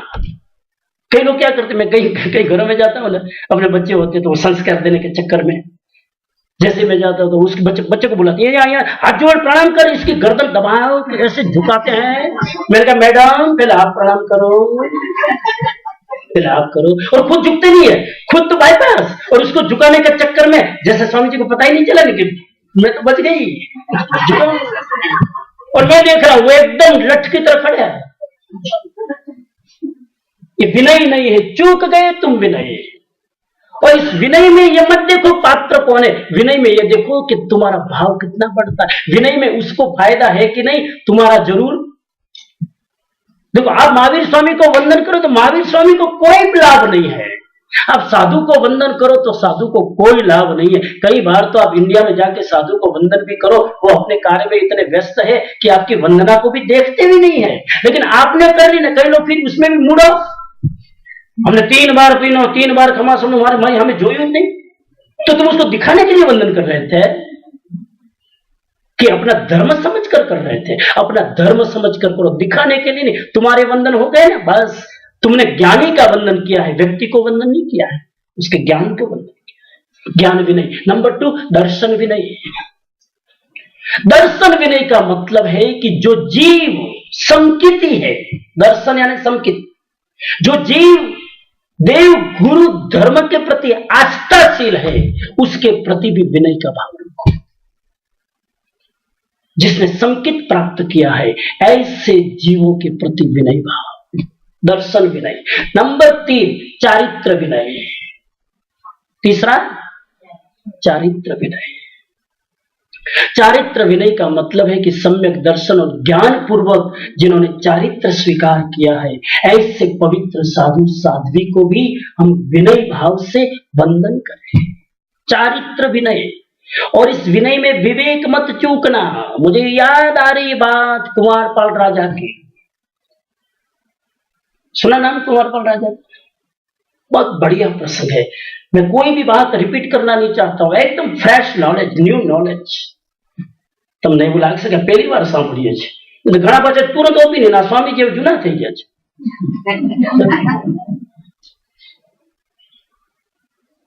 जब बात तो वही है, अलग अलग ढंग से कहेंगे और क्या होगा, बस बात तो वही है। कुमारपाल राजा पाटण में, शॉर्ट में बात मुझे मैसेज देना है। कुमारपाल राजा पाटण में राज सिंहासन पर बैठते थे, पूरा राज चलाते थे, और उसका नियम था चातुर्मास में अपना गांव छोड़कर कहीं धंधार्थ जाना नहीं, चातुर्मास में रात्रि भोजन त्याग। चातुर्मास सुन लो, चातुर्मास चल रहा है, चातुर्मास के अंदर कोई भी साधु साध्वी का चातुर्मास हो तो व्याख्यान सुने बिना राज सिंहासन पर बैठना नहीं, नियम थे उनके। और एक बार ऐसा हुआ कि एक सिंघाड़ा आया, मैसेज दे रहा हूं, कितना विवेक पूर्वक विनय था कुमारपाल राजा का। और एक सिंघाड़ा ऐसा आया साध्वी जी का, वो थोड़े शिथिलाचारी थे, समझ गए शिथिलाचारी, नियम के इतने पक्के नहीं थे, मतलब कि होता है चलता है। रात को श्रावकों से बात भी कर लेते हैं, रात को लाइट चालू रहती तो बैठ के पढ़ भी जाते हैं। उपासना में लाइट नहीं होती थी एक समय में, कुमारपाल राजा की बात करो तो चुस्त नियम पालते थे। लेकिन ये जो सिंघाड़ा चौमासे के लिए आया वो थोड़ा शिथिल था, आचार विचार में थोड़े ढीले थे। अब कुमारपाल राजा ने सोचा कि बताऊं कि नहीं। आप बताते क्या करते, એટલે तो तुम्हारा नाम नहीं आयु।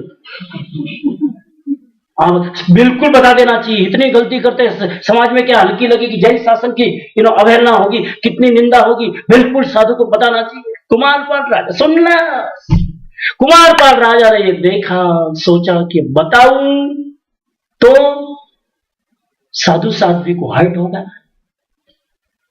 गिल्टी फील करेंगे, नहीं बताऊंगा तो जिन शासन की प्रभावना घटेगी, क्या करूं। विवेक। अवसर देखकर एक बार सुबह व्याख्यान के बाद जब सारे श्रावक चले गए तो कहा कि आपसे 10-15 मिनट में सत्संग कर सकता हूं। देखना विवेक, सत्संग के लिए बैठे साध्वियों के पास में, और साध्वियों के पास में सत्संग करते करते कुमारपाल राजा ने कहा कि महावीर के साधु कैसे होते हैं। देखना, उन्होंने बात पूरी घुमा दी। महावीर के साधु के ऐसे ऐसे नियम होते हैं, महावीर के साधु अचित पानी पीते हैं, महावीर के साधु रात्रि भोजन नहीं करते हैं, महावीर की साध्वियां रात को पुरुषों से बात नहीं करती है, महावीर के साध्वी या साधु, ऐसे सब बताते गए नियम, क्योंकि बड़े ज्ञानी थे।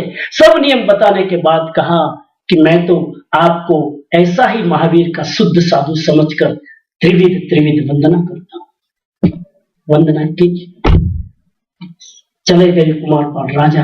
रात को साध्वियों ने बैठकर मीटिंग की कि देखो विवेक, गलती बताई भी नहीं और साध्वियों को गलती का रियलाइज भी हो गया। दूसरे दिन जो नियम बनाए कि चुस्तता से जितने भी नियम है हम पालेंगे, ये हमारे लिए एक संकेत दिया है। और विवेक कितना कि श्रावक समाज में पूरी बात फैले भी नहीं, क्योंकि श्रावक समाज में बात फैल जाएगी तो क्या होगा, श्रावक समाज में जो साधु के प्रति श्रद्धा है वो घट जाएगी, और सीधा सीधा बोल देंगे तो साध्वी जीवन बेचारे बामुश्किल तो पालन कर रहे हैं, उसको उसकी समाधि भंग हो जाएगी और घर जाने का मन हो जाएगा। इस विवेक से बात की कि काम हो गया। तो ये चरित्र का विनय। किसका विनय? चरित्र का विनय है ये। तो ज्ञान विनय, दर्शन विनय, चारित्र विनय, मन विनय। मन विनय, कई लोग फिजिकली विनय नहीं करते हैं, कई लोगों का आचार होता है फिजिकली वो वंदन नहीं करते हैं। और देखो मन का विनय तो सब कर सकते हैं, मन से अहोभाव तो आप कर सकते हो। झुकने वाले में तो अब कहीं को बैक की प्रॉब्लम है तो बेचारे झुक भी नहीं सकते। अब ये भी तो प्रॉब्लम है ना, क्योंकि वो जो लास्ट में आएगा लोकोपचार विनय, वो सब कर भी नहीं सकते। तो झुकने में मन विनय तो सब कर सकते हैं। मन से विनय करो, मन से उसके गुणों का अहोभाव करो, और जैसे ही अहोभाव करोगे तुम्हारा कनेक्शन उस गुण के साथ जुड़ गया, वो गुण तुम्हारे में आने लगेगा। 7वें देवलोक के देवता उतरे, भगवान महावीर के समस्वरण में पहुंचे और वंदन नहीं किए, दर्शन नहीं किए, सुख साधन नहीं पूछे। एक लोक व्यवहार है उनका अपना आचार है। और गौतम स्वामी पास में बैठे ही थे तो कुछ भी नहीं किया और मनोमन प्रश्न पूछा। सुनना, मनोमन प्रश्न पूछा। देवता को बोलने की जरूरत नहीं होती है और केवल ज्ञानी को सुनने की जरूरत नहीं होती। मनोमन प्रश्न पूछा कि हे भगवान, आपकी साधु मंडली में आपके रहते रहते कितने साधु मोक्ष में जाएंगे? कितने साधु मोक्ष में जाएंगे? महावीर ने फटाक से जवाब दिया, हे देवगणों। गौतम स्वामी ने कहा, भगवान उभर, देवता के बाद तुमने वंदन नहीं करता, दर्शन नहीं करता, क्षमा समड़ा नहीं आपता, अरे एमने તમે જ્ઞાન કેમ આપો છો? ઘણી વાર ગુરુને પ્રોબ્લેમ ન હોય પણ ચેલાને બહુ પ્રોબ્લેમ હોય। મહાવીરે કીધું તું શાંતિ રાખ, તું જરા બેસ, મારી સાથે વ્યવહાર કરે છે ને, તું હજુ છદમસ્ત છે, જરા એક વિવેક રાખ, મારી સાથે મને ડાયલોગ કરવા દે, સાંભળજો। अरे महावीर स्वामी कहे कि हे देवगणों, हजू तो प्रश्न पूछा भी नहीं है और महावीर सामने से बोल रहे। गौतम को लग रहा है कि प्रश्न डायलॉग तो दोनों तरफ से हो ना, प्रश्न पूछा नहीं, महावीर कैसे जवाब दे रहे? लेकिन उनको बोलने की जरूरत नहीं महावीर को समझने के लिए। महावीर ने समझ लिया प्रश्न और महावीर आंसर देते हैं, हे देवगण, इस मेरी सभा में बैठने वाले जितने साधु हैं उसमें से मेरे रहते रहते 700 साधु मोक्ष में जाएंगे। कितने? 700 इन प्रेजेंस ऑफ मी, 700 साधु मोक्ष में। तब गौतम ने पूछा कि भगवान ये देवता केवा छे, तुमने वंदन नहीं करता, दर्शन नहीं करता? तो कि ये मन से मुझे वंदन कर रहे हैं, ये मुझे मन से वंदन करते हैं और उसका मन से किया गया वंदन केवल ही देख सकता है। तो ये मन विनय, मन से किया गया विनय, देवता लोगों का ही स्वभाव होता है। आगे चलो, वचन विनय। वचन विनय, वचन विनय का मतलब समझ गए? वाणी में पण बहु विनय राखवानो। ओह, तमे तो बहु आगळ आव्या हो, आ देशमां तो आवीए ने केटली मेहनत करी, मरी गया, चूक्या तमे वचन विनय। वचन विनय होय तो फटाक थी तमारो जवाब निकळशे, देव गुरु धर्म बसाय। શું જવાબ નીકળવો જોઈએ? बस पैसा तैयार बैठा हो, કેટલી મહેનત, આમાં કોઈ પૂછે તો હું જવાબ આપું, રેડીમેડ આન્સર તૈયાર। તમે ચૂક્યા વિવેક, વિનય ચૂક્યા, વચનનો વિવેક ન ચૂકો। કોઈની સામે ક્યારે કેવી રીતે વાત કરવી, આનો પણ વિનય। અને खोलना 10वें कालिक सूत्र, उसका 7वां पूरा चैप्टर इसी बात पर है, वाक शुद्धि। एक चैप्टर पूरा जिसका नाम क्या है? वाणी की शुद्धि कैसी होनी चाहिए, पूरा चैप्टर लो। मैं नाम बताते जा रहा हूं चैप्टर का, लिखते जा रहा हूं। 7वां चैप्टर 10वें कालिक सूत्र का। और वाणी के शुद्धि के सूत्र आप अगर फॉलो करो ना, आधा भी नहीं आ जाए। पहला सूत्र है, बिना पूछे बोलो मत। लो, अब काल अपना कोई पूछे तो पूछे नहीं, त्यार सुधी जवाब नहीं आपवा। अने पूछे तो फिर वापिस महावीर स्वामी कह रहे, पूछे तो उतना ही बोलना जितना पूछा है। तो पूछे जरा 1 कलाक चालू थाय तमारे, नो, एटलो ज जवाब आपजो जेटलो प्रश्न। आ वाणीनो विनय छे, ख्याल? वाणीनो विनय। त्रीजो पछी जो ज्ञान विनय, दर्शन विनय, चारित्र विनय, मन विनय, वचन विनय, काय विनय, काया का विनय। मैंने बताया आपको काया का विनय। काया का विनय, कोई पूछे कि तो आपको किसी को बुलाना हो तो कैसे बुलाओगे? कोई अभी दूर खड़ा है, आपको बुलाना हो तो कैसे बुलाओगे? इशारा कैसे करो? अब जरा करो तो सही। હવે રોજ આકોટા નાખો જ કરો। તમારું કોઈને કેવું હોય કે પેલા ભાઈ ક્યાં છે, તમે તમે જોતા પેલા ભાઈ ત્યાં છે, તો તમે શું કહો? એ ઉભા જો, એ ઉભા, એ ઉભા। આમ આંગળી કરો કે नहीं? साचू क्यों? शास्त्रकार के छे कि इंडेक्स फिंगर कभी पॉइंट नहीं करनी चाहिए। ये अंगुली सिर्फ ज्ञानी लोग यूज कर सकते हैं। ये आज्ञा की अंगुली है, आज्ञा की। आज्ञा देने वाले ही इसी अंगुली का प्रयोग करते हैं। इसीलिए सामान्य श्रावक को ये अंगुली, ये रहा, ये अंगुली यूज मत करो।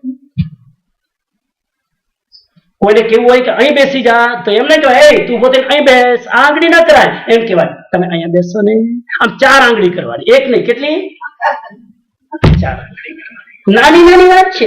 4 આમ આમ કે તમે અહીંયા બી રહેજો, તમે આમ એક આંગળી नहीं, तुम અહીં બેસ, અહીં बेस। ये शरीर का विनय नहीं है।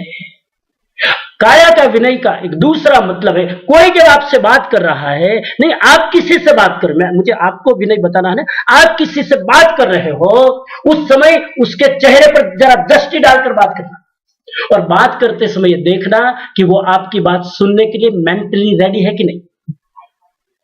आप जब मेरे से बात करो, लेक्चर पूરું થાય ઘણા લોકો આમ આવીને આમ બહુ બધું એટલું બધું હોય ને પ્રશ્ન પૂછવાના, આમ આવીને તુરંત આમ અને હું પછી મારી આંખમાં આમ કરું કે મારે જવું હોય જલ્દી, બરાબર? અને તમે આમ બસ તમે બસ ચોટ્યા જ રહો।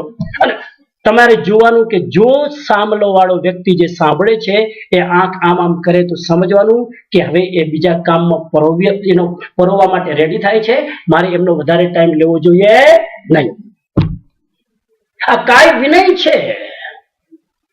કેટલી નાની નાની વાત, આ કાયાનો વિનય છે। મેન્ટેન કરો એને। શરીરને જોઈને કોની સાથે કેટલી વાત કરવી એ વિવેક। અને અહીં સુધી કીધું છે કે જ્ઞાની તો ઉભા હોય તો ક્યારે પૂછવાનું નહીં।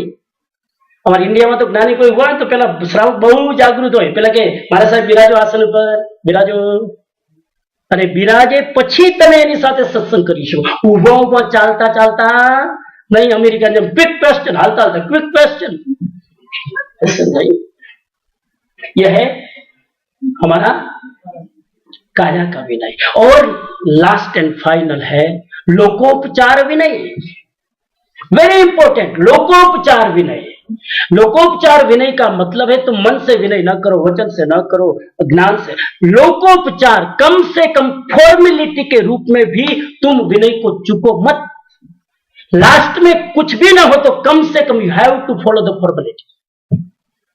जो मूल मौलिक फॉर्मेलिटीज है, नियम है, जैसे कोई आए तो हम खड़े हो जाए, आदर दे, सत्कार दे, वो फॉर्मेलिटी भी करते करते धीरे धीरे हमारे भाव में वो विनय का गुण आएगा। तो औपचारिक विनय अपने बच्चों को भी सिखाना, हाँ, लेकिन पहले खुद करना। तो इस तरह से हमारे 7 प्रकार के विनय है। और विनय से फायदा क्या होता है? नंबर 1 विनय से वैनय की बुद्धि डेवलप होती है। कुछ बुद्धि के नाम है। एक बुद्धि है वैनय की बुद्धि, यानी विनय करते करते करते उसका ज्ञान का क्षयोपम इतना हो जाता है कि केवल ज्ञान तक पहुंच जाता है। मात्र विनय से केवल ज्ञान। मैं श्लोक लेके आया, जे सदगुरु उपदेश थी पाम्यो केवल ज्ञान, गुरु रया छतमस्त तो विनय करे भगवान। समझना, जे सदगुरु उपदेश थी, सदगुरु ना उपदेश थी कोई शिष्य ने शू थયું હોય? केवल ज्ञान। गुरु ना उपदेश थी शिष्य ने केवल ज्ञान थયું, એટલે હવે ભગવાન કોણ થયા? गुरु के शिष्य, शिष्य भगवान बनी गया। बीजी लाइन के छे, गुरु રહ્યા છદમસ્ત, છતાં વિનય કરે, છતાં પણ ભગવાન બની ગયા કેવળ જ્ઞાની, છતાં પણ છદમસ્ત ગુરુનો શું કરે છે? तो केवल ज्ञान करता पर वधारे महत्व से हवे तो समझो, केवल ज्ञान करता वधारे महत्व विनय लो। विनय पहला गुरु छे तो एनो विनय पहला, केवल ज्ञान होय तो छाती ठोकीने बोलो मत मने केवल ज्ञान थयुं छे। Example Mrigavati, example Chand Rudracharya. मैं स्टोरी में नहीं जाता हूं, पाठशाला में पढ़े चंड रुद्राचार्य केवल ज्ञान हो गया। और जब गुरु पूछ रहे हैं कि अब तुम बिल्कुल ठीक ढंग से चल रहे हो, क्या बात है? तब कहा कि मैं ज्ञान के प्रकाश में चल रहा हूं। રાતના સમયમાં વ્યાર કરીને જાય છે ને ખાડા છે, પેલા ગુરુ બિચારા વારંવાર એને કહે છે કે તું સીધો ચાલ, ઠોહા મારે અને આને થયું કે મારા કારણે મારા ગુરુને કેટલી તકલીફ થાય છે, એમ કરતા કરતા શ્રેણી ચડે છે, કેવળ જ્ઞાન થાય છે અને પછી બરાબર ચાલે છે। તો કે કેમ હવે બરાબર ચાલે છે રાતના છે તોય? તો કે બસ જ્ઞાન કે પ્રકાશ में चल रहा हूं। અજ્ઞાનનો પ્રકાશ ક્યાંથી આવ્યો? તમારી કૃપાથી। તમે જો બે ચાર વાર ઠોક્યું ન હોત તો મને કેવળ જ્ઞાન था नहीं। તો આ વિનય અને જૈન શાસ્ત્ર તો અહીં સુધી કહે છે કે ભગવાન સ્વયં પોતે જ્યારે પ્રવચન આપવા બેસે છે ત્યારે સૌથી પહેલા કોને વંદન કરે? ભગવાન કેવળ જ્ઞાની ભગવાન। નમો સંઘસ્સ નમો તીર્થસ્સ, હું તીર્થને નમસ્કાર કરું છું, મારા સંઘને નમસ્કાર કરું છું, પછી દેશના ચાલુ કરે। એક તીર્થંકર પણ વિનયને ચૂકતા આટલો વિનયનો મહિમા આ જૈન શાસનમાં છે। હું આપ સૌ પ્રત્યે મંગલ કામના કરું કે જૈન વ્યક્તિનો પરિચય હોવો જોઈએ કે જેનામાં વિનય છે।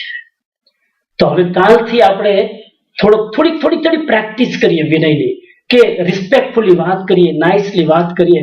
અને હું કોઈના ઘરે ગયો હમણાં એક જગ્યાએ રાલેમાં કે ક્યાં કોઈના ઘરે જઈને મેં કીધું बोलो कितना तुम्हारे घरे शू बाल? तो कि बस स्वामी जी एक ही आशीर्वाद दो, मेरे बच्चों में कम से कम विनय के संस्कार रहे। वो पढ़े लिखे नहीं, ज्ञान हो नहीं हो, पाठशाला जाए नहीं जाए, किताब पढ़े, शास्त्र पढ़े, पूजा करे, कम से कम ऐसा आशीर्वाद दो कि उसके अंदर रिस्पेक्ट भाव रहे। तो समराइज करूं मैं लेक्चर को, विनय का गुण केवल धर्म के लिए जरूरी नहीं है, विनय का गुण केवल आध्यात्मिक प्रगति के लिए जरूरी नहीं है, विनय का गुण व्यवहार के लिए भी, संस्कार के लिए भी, समाज के लिए भी, परिवार के लिए भी, एक सामान्य व्यक्ति से अच्छी तरह एक सभ्यता पूर्वक बात करने के लिए भी विनय का गुण अत्यंत आवश्यक है। हम इस गुण पर सतत चिंतन करके आगे बढ़े, इसी सद्भावना के साथ विचारों को विराम देता हूं। ओम शांति शांति शांति। उतावળ નો તો 2 મિનિટ ટાઈમ લો, 2 મિનિટ, કાલે જરાક જલ્દી પૂરું કરી દઈશ। તો પેલો આપો ને કાગળ પેન છે ને, ત્યાં બધાને આપી દો ને, એક ત્યાં રાખો, એક લઈ લેશે। 1-2 મિનિટનું કામ કરવાનું છે, એ આપે અને હું તમને ત્યાં સુધી સાંભળી લઉં શું કરવાનું છે। નજર આ બાજુ તમે લઈ લેજો, ત્યાં આપે છે। પહેલી વસ્તુ આ વખતે મારે એક પ્રયોગ કરવો છે। કોઈ પણ નવી વસ્તુ કરવી ને એટલે આમ જરાક છટપટાટ ના થાય, એટલે હું તમને એક્સપ્લેન કરી દઉં। કોઈ પણ હલચલ નહીં કરતા, શાંતિથી લઈ લો। હા, તમારી પાસે હોય તો બધાને લેવાનું છે, બધાએ કરવાનું છે। હું એનું મહત્વ બતાવી દઉં, પછી ના કરવું હોય તો વાંધો નહીં। જનરલી સાંભળો, કાન ખુલ્લા રાખજો।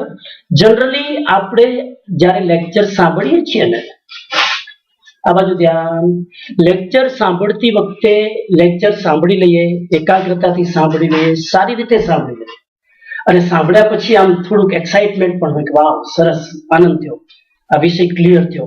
પણ જ્યારે આપણે ઘરે જઈએ છીએ 2-4 કલાકમાં, next day morning everything gone, અને બીજું લેક્ચર સાંભળીએ એટલે તો પેલા લેક્ચરને યાદ પણ ના આવે। બરાબર, આવી સ્થિતિ આપણી બને છે કે નહીં? મેં બહુ જ આના પર વિચાર કર્યો કે આટલા વર્ષોથી બધા આપણે સાંભળીએ છીએ, પણ છતાં પણ હું એટલા માટે આ વાત મૂકું છું કે તમારો 1.5 કલાક બગડે નહીં। વીકડેઝમાં તમે આવ્યા છો, 1.5 કલાક કાઢીને, તો મારે એક વસ્તુ કરવી છે, અને આ હંમેશા પ્રેક્ટિસ રાખજો। એટલે કાલથી તમે પોતાની નોટ પર લઈને આવજો। આ લેક્ચર ભૂલી ન જવાય, લેક્ચર ભલે ભૂલી જવાય પણ આ લેક્ચરનો મેસેજ ભૂલી ન જવાય, એટલા માટે આજના લેક્ચરને માઇન્ડમાં આ સેટ કરીને આપણે જઈએ। અને કરવાનું ખાલી એટલું જ છે કાગળ અને પેન ઉપર કે આખા લેક્ચર સાંભળ્યા પછી તમને આખું લેક્ચર સાંભળ્યા પછી શું લાગે છે, આમાંથી કઈ 1, 2 કે 3 વાર તમારે તમારી લાઈફમાં પ્રેક્ટિસ કરવી તમને જરૂરી લાગે છે। મારી વાત સમજે? આમાંથી કઈ વાત તમને ગમી કે આ વસ્તુની મારા લાઈફમાં જરૂર છે ને મારે પ્રેક્ટિસ કરવી જોઈએ, એ 1-2 સેન્ટેન્સ તમે તમારા કાગળ ઉપર લખી લો કે આખી આ લેક્ચરમાં આ 2 વસ્તુ મારી લાઈફમાં હું મિસ કરું છું, જો આ 2 વસ્તુની હું પ્રેક્ટિસ કરી શકું તો બહુ સારું। અને આ કાગળ કોઈને બતાવવાની જરૂર નથી। આ કાગળ તમે ઘરે લઈ જઈ ક્યાંક સામે એવી રીતે રાખજો કે દિવસમાં 2-4 વાર નજર પડે અને રિમાઇન્ડર બરાબર થાય। એટલે આખું લેક્ચર ભલે તમે સાંભળી લીધું, બધું ભૂલી ગયા, પણ એનો મેસેજ જે તમારે તમારી લાઈફમાં ઉતારવો છે એ તમે પકડી લેશો. ઘણી વાર આપણે શું બીજા દિવસે પછી ત્રીજું લેક્ચર, પછી ધીરે ધીરે જે મેસેજ છે આપણે જે ગ્રો કરવાનો હતો, આપણે જે ડેવલપ કરવાનું હતું, એ જ આપણે શું કરીએ છીએ, ભૂલી જઈએ છીએ. એટલા માટે આ રોજ 1-2 મિનિટની પ્રેક્ટિસ કરવાની છે. તો બધા કાગળ લઈ લો, આ બાજુ આપી દો થોડું, છે બધા પાસે? બધાએ લખવાનું છે, કોઈને કાગળ બતાવવાનું નથી. મિનિમમ એક સેન્ટેન્સ જે તમારે પ્રેક્ટિસ કરવાની જરૂર તમને લાગે છે. આજના વિનયના સંદર્ભમાં એક પર્ટિક્યુલર વાક્ય લખવાનું કે એક પર્ટિક્યુલર પ્રોબ્લેમ, કે આ વસ્તુ મારે પ્રેક્ટિસ કરવી જરૂરી છે. ના સમજાણું તો પૂછી લેજો, પણ બધા. અને પછી કાલથી એક સારી નોટબુક તમે રાખજો. એની અંદર તમારે, હું છેલ્લે 2 મિનિટ તમને આપીશ માંગલિક કરતા પહેલા, એ નોટબુકમાં લેક્ચરની નોટ્સની નીચે તમારે લખવાનું.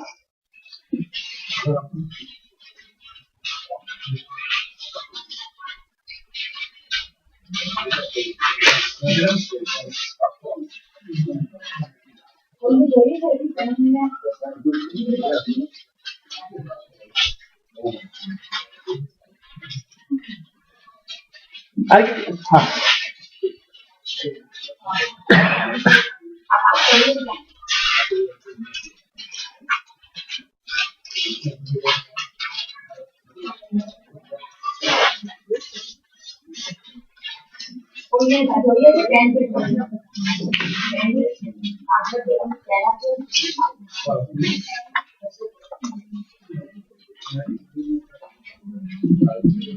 Anybody else? I have some. ફરીથી રિપીટ કરું છું, તમારે જે પ્રેક્ટિસ કરવાની આ આખા 1 કલાક 1.25 કલાકની ચર્ચામાં તમને જે લાગે કે આની પ્રેક્ટિસ મારે કરવી છે એ લખવાનું. લેક્ચરની કોઈ મુદ્દાઓ નથી લખવાના. તમારે આ લેક્ચરમાં કયું વસ્તુ વધારે ઉપયોગી છે પ્રેક્ટિસ કરવાની, એ વસ્તુ લખવાની છે.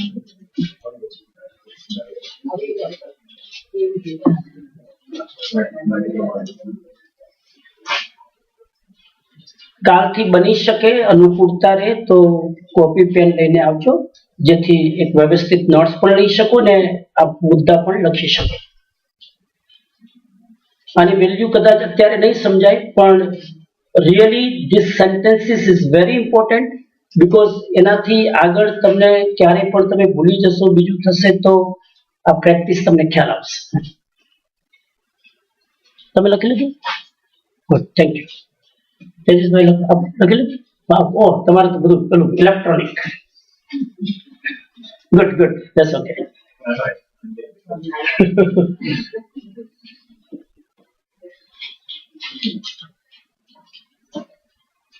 તો કાલથી કેટલા લોકો નોટ પેન લઈને આવી શકશો? ભૂલી જાવ તો કઈ વાંધો નહીં, આવજો, તમે આવજો, ભલે ભૂલી જાઓ, પણ હા, ગુડ ગુડ. આ આઈડિયા તમને ગમ્યો? આ આઈડિયા અમે એક જગ્યાએ હમણાં હું મેમ્ફિસ થી આવ્યો ત્યાં અમે પ્રયોગ કર્યો, એટલું લોકોને ગમ્યું કે we never thought about it. Or અમે સાંભળ્યા જઈએ છીએ, પણ આટલું ખાલી લખી લેશો તો ભલે લેક્ચર ભૂલી જાઓ, પણ આ તમને જિંદગીભર તમારી પ્રેક્ટિસ, તમારું ડેવલપમેન્ટ, તમારું અપગ્રેડ થશે. ચલો તો બસ, તો આજનું પૂરું કરીએ છીએ. Sorry for 10 minute lates. કાલે આપણે ઠીક 8 વાગે ચાલુ કરીશું માંગલિક.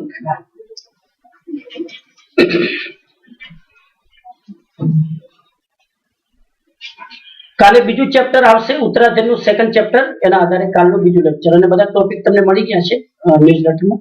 ચત્તારી મંગલમ, અરિહંતા મંગલમ, સિદ્ધા મંગલમ, શાહુ મંગલમ, કેવલી પન્નતો ધમ્મો મંગલમ. ચત્તારી લોગુત્તમા, અરિહંતા લોગુત્તમા, સિદ્ધા લોગુત્તમા, શાહુ લોગુત્તમા, કેવલી પન્નતો ધમ્મો લોગુત્તમા. ચત્તારી શરણમ પવજ્જામિ, અરિહંતે શરણમ પવજ્જામિ, સિદ્ધે શરણમ પવજ્જામિ, શાહુ શરણમ પવજ્જામિ, કેવલી પન્નતમ ધમ્મમ શરણમ પવજ્જામિ. અંગૂઠી અમૃત વસે લબ્ધિ તણા ભંડાર, ગુરુ ગૌતમ ને સમરીએ, मन वांछित फलदातार, सर्व मंगल मांगल्यम, सर्व कल्याण कारणम, प्रधानम सर्वधर्माणाम, जैनम जयते शासनम जिन शासन दे। हमें आपका आभारी છીએ हमें आपका आभारी